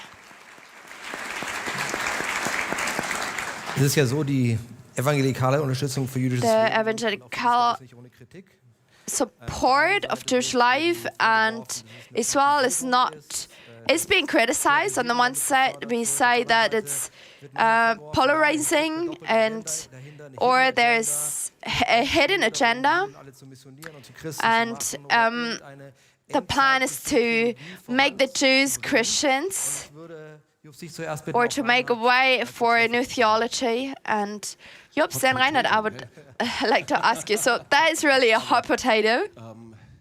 Wenn man sich die Geschichte der Kirche anschaut, when we look at the church history, that the cross was used to hit our Jewish friends on the head, then how can we use the cross for evangelism? I believe that we are supposed to live as Christians. The March of Life movement is not a place for mission work, but we live as Christians in the with the history and responsibility we have. Ich finde diesen Satz, den du am Anfang gesagt hast, Heinz, the sentence you said, Jews are good, but I have a problem with Israel. Sometimes then I ask people, I stand back, saying, I believe our situation in Germany is so dramatic that we should start living this sentence that we stand this to Jewish people. And saying that we schon ablehnen und es zu Recht ablehnen, ist eigentlich unsere Situation im Augenblick noch. Our situation is really dramatic. Erstmal darum geht, ihn überhaupt mal wiederzugewinnen, dass wir ihn tatsächlich leben, damit diese unsäglichen. We have to start living this first part of this sentence, standing with Jewish people. And then, when we did this first part, then we can look at the second half of the sentence, and then there are different understandings. Do I question the right of existence of Israel? For different reasons. I can go into the history. Of course, there is a right for Israel to exist. And then there are the religious voices, and I can look in the Quran where it is said that Abraham lived in Israel before. And it's very simple to start listening to the sentence, being aware of how dangerous it is, and start to not punish and the Jewish people because they're being Jewish. Wir sind fast am Ende, deswegen möchte ich Thank you very much, Reinhard. This is only almost the end of our time, but I want to give you a chance to make a last statement. I want to say something to you. I do believe that you have a bigger problem with this than I. I have a business idea. You support the state of Israel with your heart and your soul, and without prejudice. Alle Juden in Israel leben. And if then, at some time, if it ever happens, all the Jewish people live in Israel and Messiah comes, then we will ask him together, are you here for the first time or for the second time?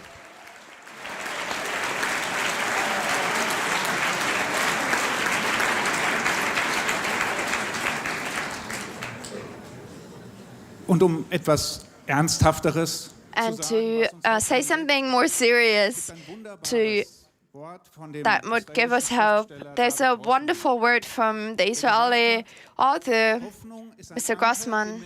Hope is an anchor that you throw into a future that does not exist yet. And the wonderful thing about this picture is that just by throwing this anchor into this unknown future, it does not help. But you have to hold on and pull yourself toward this future. And if only the Jewish people, they will pull, it's difficult. But if the Jewish and the Christian people, they pull together, then it can happen and it's possible.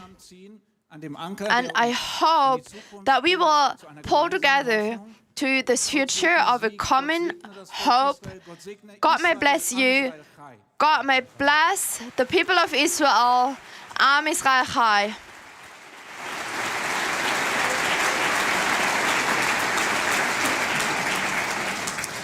Der tiefe Grund für uns als Christen, der Verbundenheit zu Israel, deep reason why we as Christians are connected to Israel. It's because we are rooted to Israel and the Jewish heritage.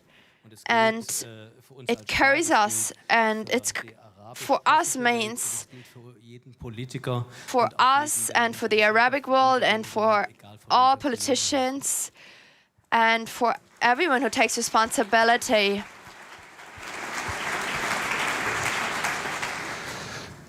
Das größte Wunder der Geschichte, das The ist die greatest miracle of the history is the establishment of the state of Israel in 1948 after the Holocaust.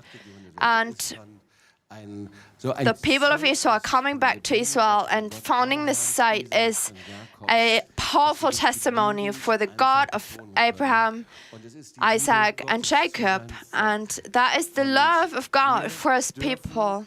And we together, we may stand together with this love of God, and we may be connected with them. I'm very, very thankful that we as the March of Life movement may raise our voices, and that we may say that for the sake of Zion, we will not remain silent. And I want to say it's not work, but it's a joy to be connected with you. So thank you very much that we might be at your side and have this evening together. So thank you very much for everyone. Herzlichen Dank.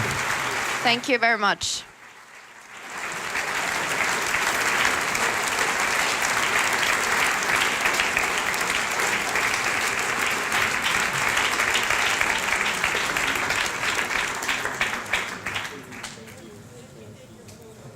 So, wir gehen jetzt in den Endspurt des Abends. So now we coming to the closing part of this evening, but I promise there will be a great highlight as well. But we want to now hear a song.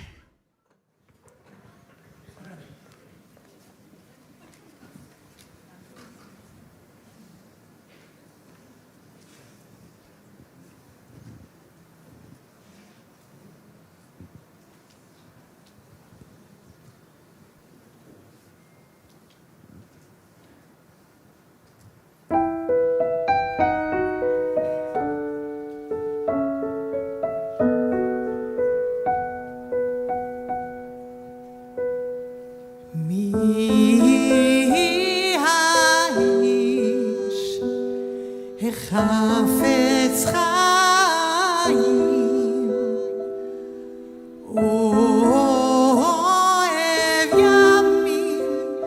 אוהב ימים לראות טוב.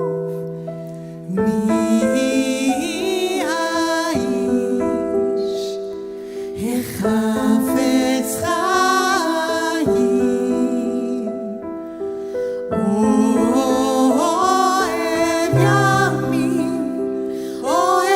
ימים לראות טוב. נצור לשון חמרה ושפתיך מדבר מרמה. זור מרמה זה טוב, מה כשלום מרות והוא. נצור לשון חמרה ושפתיך מדבר מרמה. זור מרמה זה טוב, רק כשלום מרות והוא. מי האיש החפץ חיים,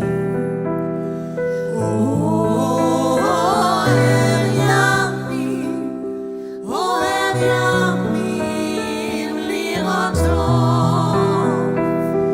מי האיש החפץ חיים,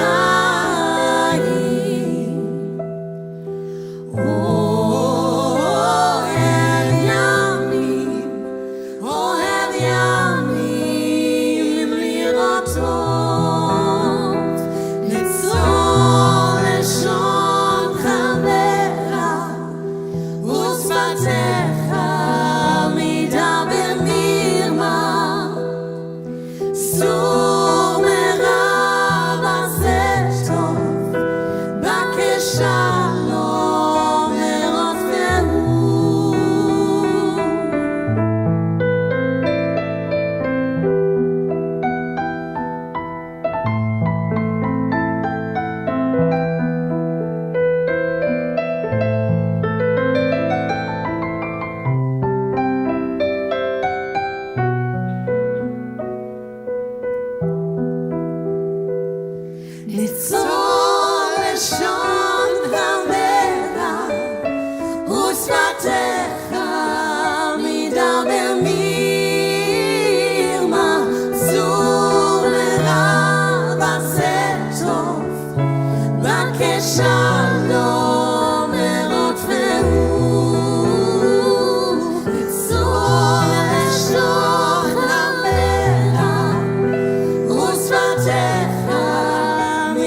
כשלום ורודפהו מי האיש החפץ חיים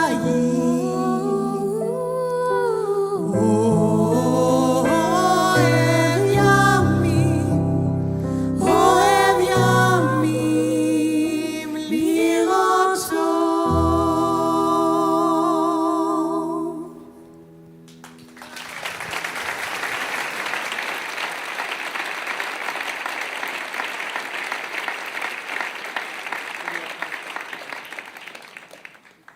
Gurulakash Kim Gurulakash Kim Sofikash and Anna Raga Mia Ish. And now, before we start the last part of the evening, we would like to give you the opportunity to support the March of Life movement financially. This whole work is carried out by so many volunteers.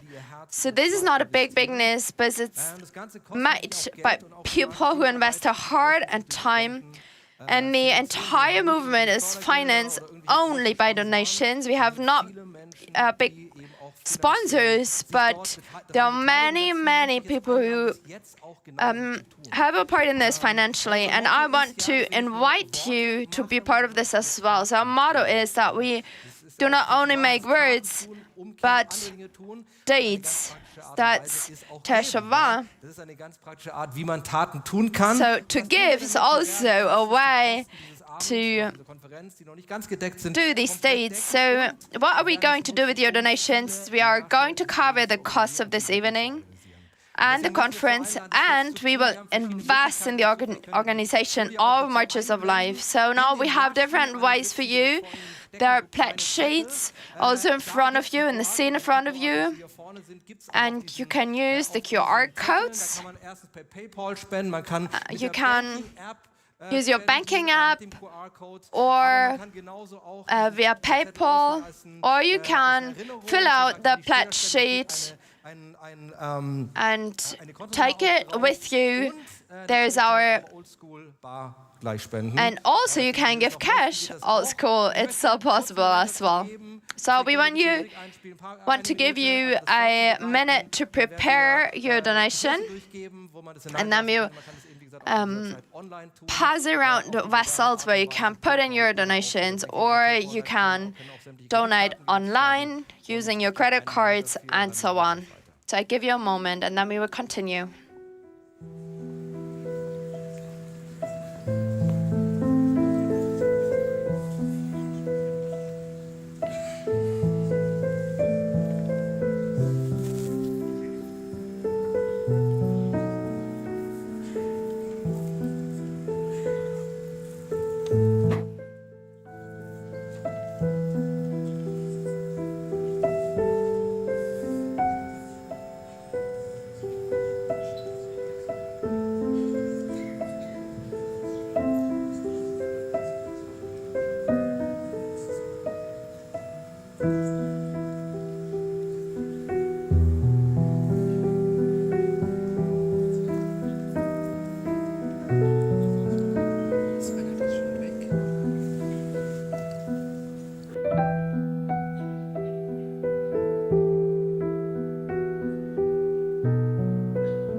Es werden Gefäße durchgegeben, wenn das So we will pass around the vessels for your cash donations or the pledge sheets if you use them. Gib kurz Zeit, das zu machen. And I give you a moment to do so you can just pass them around.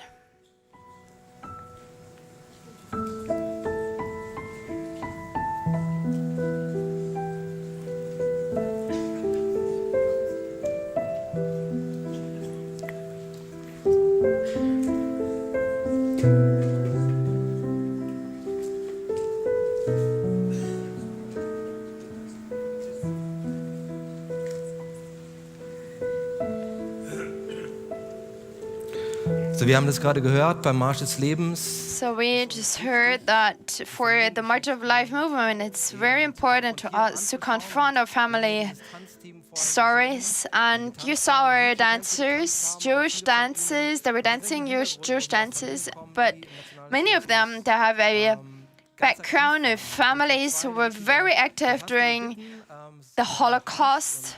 And I would like to ask Jordana Pfeiffer and Samuel Haas, I don't know where you are, to tell about your family histories and what it means to raise your voices for Israel today. My name is Jordana Pfeiffer. I'm 19 years old. And all my great-grandfathers, they were convinced Nazis. And I want to point out the story of my great-grandfather on my mother's side. And in 1948 to 1945, he worked in Auschwitz, and he was responsible to build up the gas chambers, the crematories, and the electric fans. And when people ran into these fans to kill themselves, he was responsible to repair the fans afterwards. And during all the years afterwards, he kept silent about this part of his life. And that's why it's so important to me to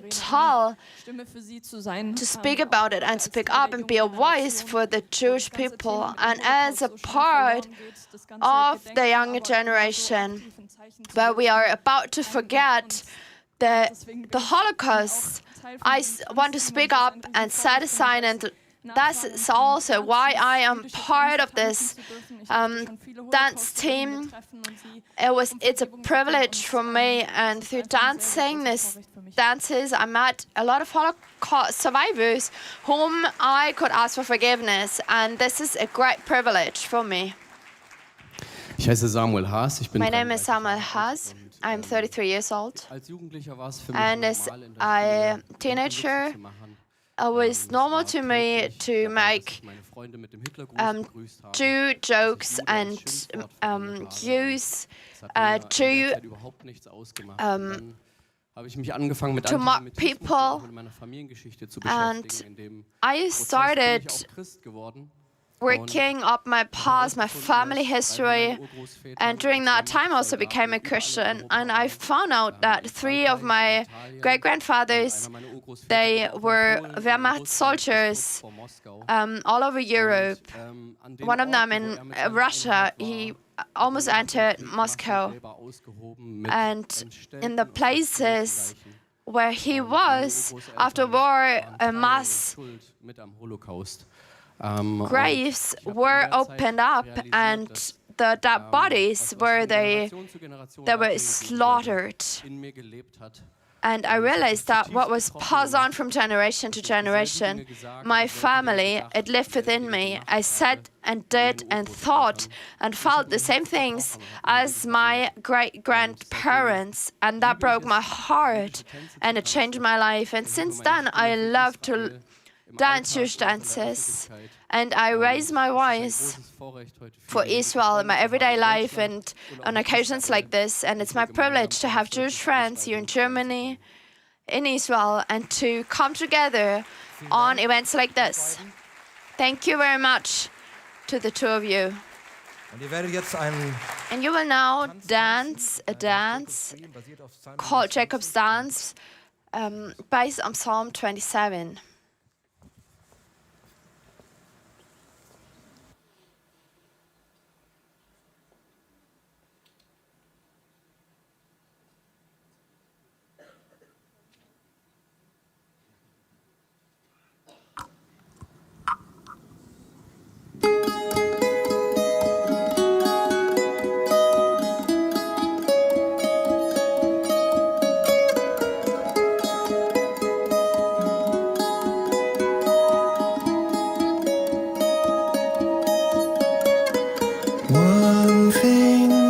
One thing I ask of you.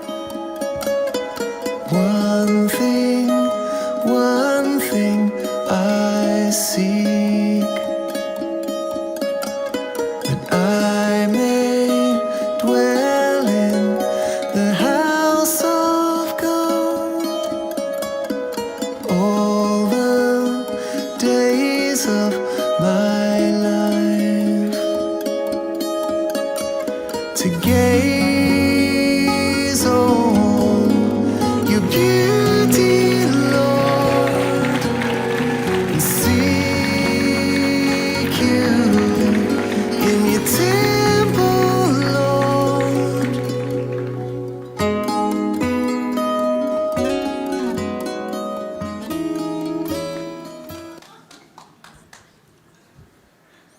Hola.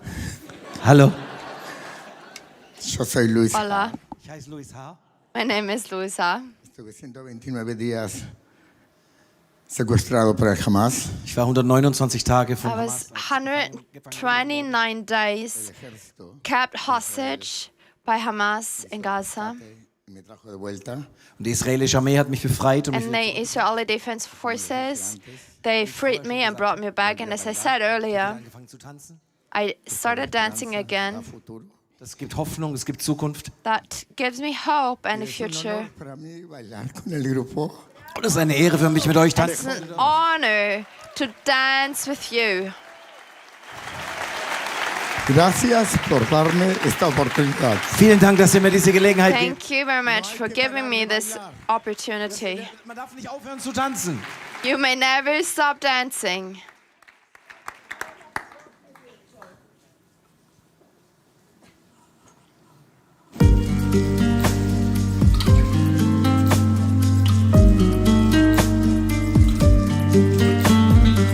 זה ממלא אותי גם בלי לדבר, אבל אם לדבר עדיף אמת.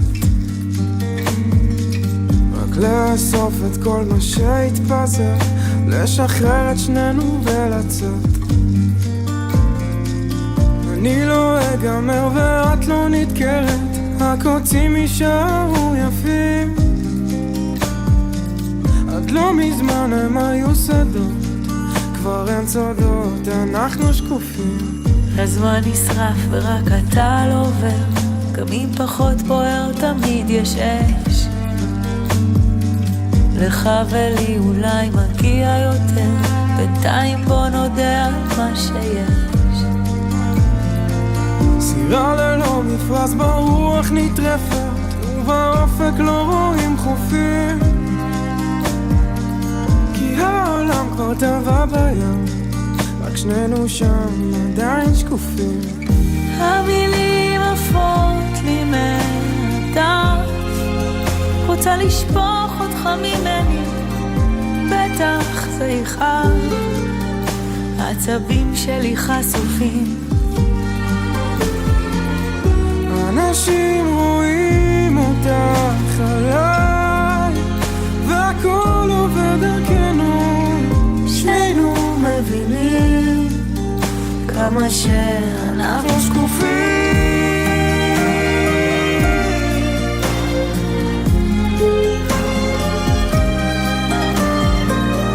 בטח זה יכאב, העצבים שלי חשופים, אנשים רואים אותך עליי, והכל עובר דרכנו, שנינו מבינים כמה שאנחנו שקופים. זה ממלא אותי גם בלי לדבר, אבל אם לדבר עדיף אמת.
Wow. Vielen Dank, Louis Har. Vielen Dank, YC. Wow. Thank you very much, Louis Har. Thank you very much, YC Dance. Und ich möchte noch kurz was dazu sagen. Das Lied heißt Stufime, das heißt I'd like to say a few words. The gesagt, eben die Geiseln waren unsichtbar in word dieser is Kushim, invisible, and you said that the hostages were invisible during this time, but so many who stood up for them made them visible. And we make your stories and Irene's story visible.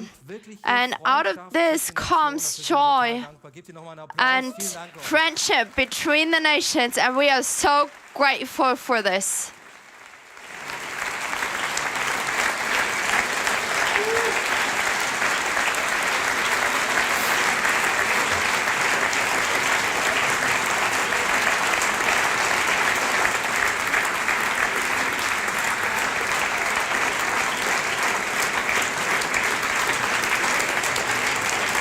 So, wir sind jetzt fast am Ende des Abends. So now we're almost at the end of this evening. But one thing, it's almost a tradition. We started with this conference, a new season of the Marches of Life, and we call with the message of remembering, giving the Holocaust survivors and their descendants a voice to reconcile, to encounters between the descendants and the perpetrators and the victims, and to send a message against anti-Semitism and for Israel. And we call people to take to the streets every year. So we ask you to bring the banner onto the stage. We want to release the new motto and show. And the motto is, remembrance means responsibility for Jewish life and against hatred of Israel.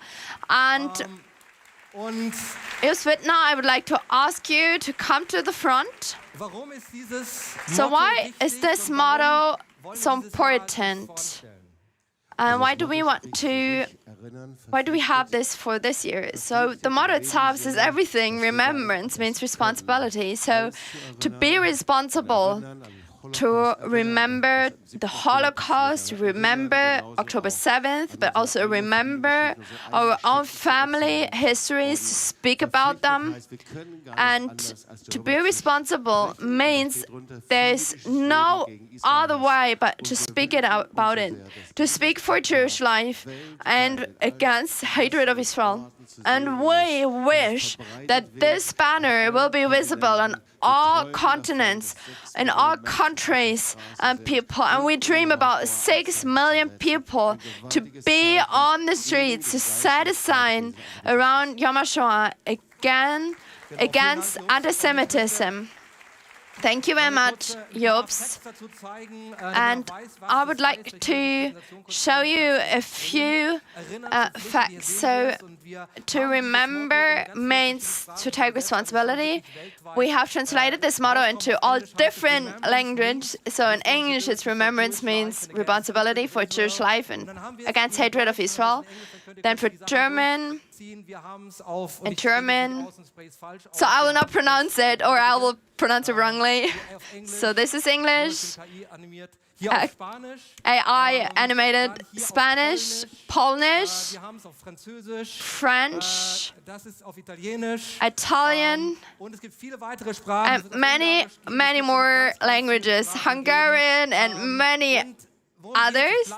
So what is it about? It's about not remaining passive, but to stand up, to organize a march of life in your city. We call you to take to the streets, organize your own march of life, to not just join, but to be active yourself, or attend a march of life near you, of course, if you cannot do it in your own city. We want to mobilize many more people. So on Yom HaShoah, on April 24th, on 2026, so that is our core point, but you can do it all year round, so unwavering for Israel. Become part of the March of Life movement. You register your march on our website. You commit yourself to the goals and values of March of Life because we have the same foundation we stand on. So we support you and give you access to our resources. We train you, we mentor you, and then you organize the march in your city. And for sure, it's easier than you think. Of course, you have to be brave. You have to be really distinguished, but it's not difficult. And it doesn't matter whether there are 15,000 or 50 or 30 people, but it's about the voice that we raise. Last year we had 117 marches in 24 nations, and if anyhow possible, we want to double this year. So that's why we have this motto. So let's skip this. You receive the resources. You can read all of this on the website. Register your march here on marchoflife.org. And I would like to point out 3 marches. First of all, in Berlin on April 19th. We will have this together with the March of the Living, Michael Gorari. That'll be on a Sunday. And this is our central March of Life of the worldwide movement with a very moving program. Then on Tuesday, April 14th, we will have our march in Stuttgart. Also, the Gospel Forum from Stuttgart and many other churches will take part, sat together. We will do that together with the Jewish community. And in Tübingen on Monday, April 13th, we will have the march here in our city. So note down these dates, and we will publish all the other dates in our newspaper and on our website. So please be part of this. This is very important. And one more thing, the March of the Nations in Israel. We bring the message of the March of Life to Israel every year, and I invite you very warmly to be part of this from May 31st to June 3rd. We will have a conference in Bet Ha'am, where the Eichmann trial took place. The niece of the man who uncovered Eichmann in Argentina, she will be here. We will have Arabic Israeli musicians who support Israel. And also in this dimension, we will have reconciliation. And we will have marches in 6 different cities, in Haifa, in Beersheba, and 4 others, together with the city councils, and a time of reconciliation. So I need to say one more thing. I need to say thank you to everyone who worked so hardly to make this conference and this evening possible. Thank you to all security people, all the catering, the technicians, the translators who translate me really, really quick language and many other things. Thank you very much. Thank you very much to everyone who took part in this. And we want to finish with one more song. You may leave the stage with a banner. And to everyone who is part of the conference tomorrow, we will continue at 11 a.m.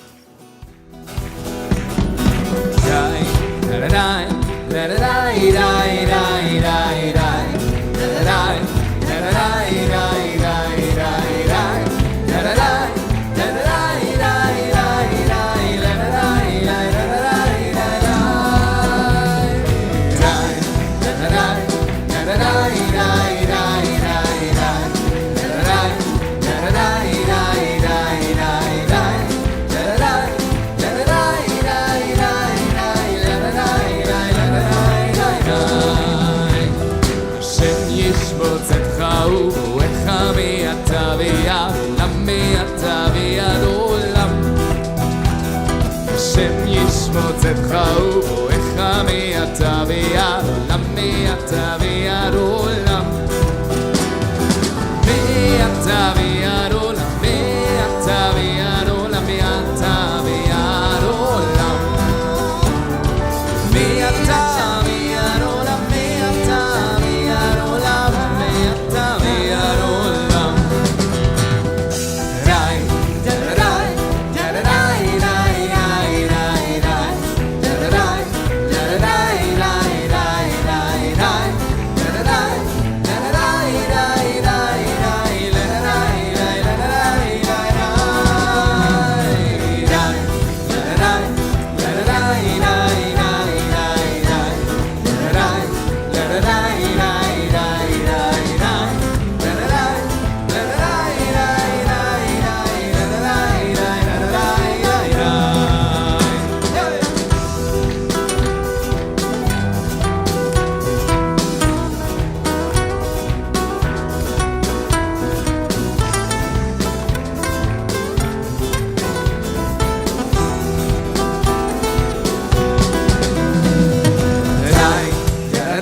מעתה ועד עולם מעתה ועד עולם די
תהלך בקרב מחנותינו,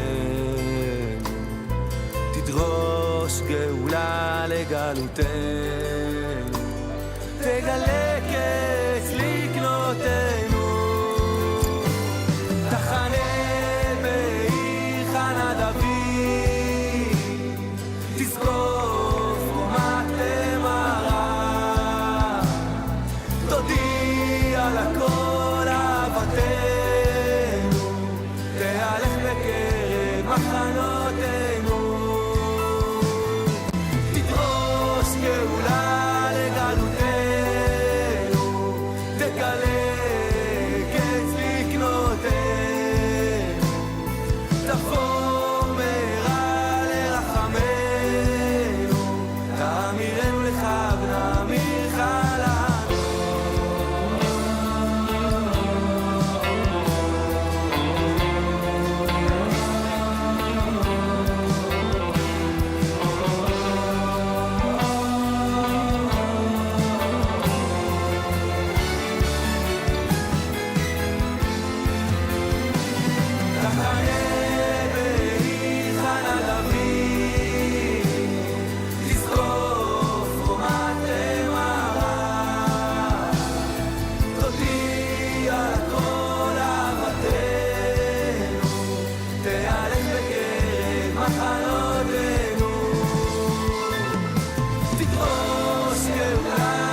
לנו.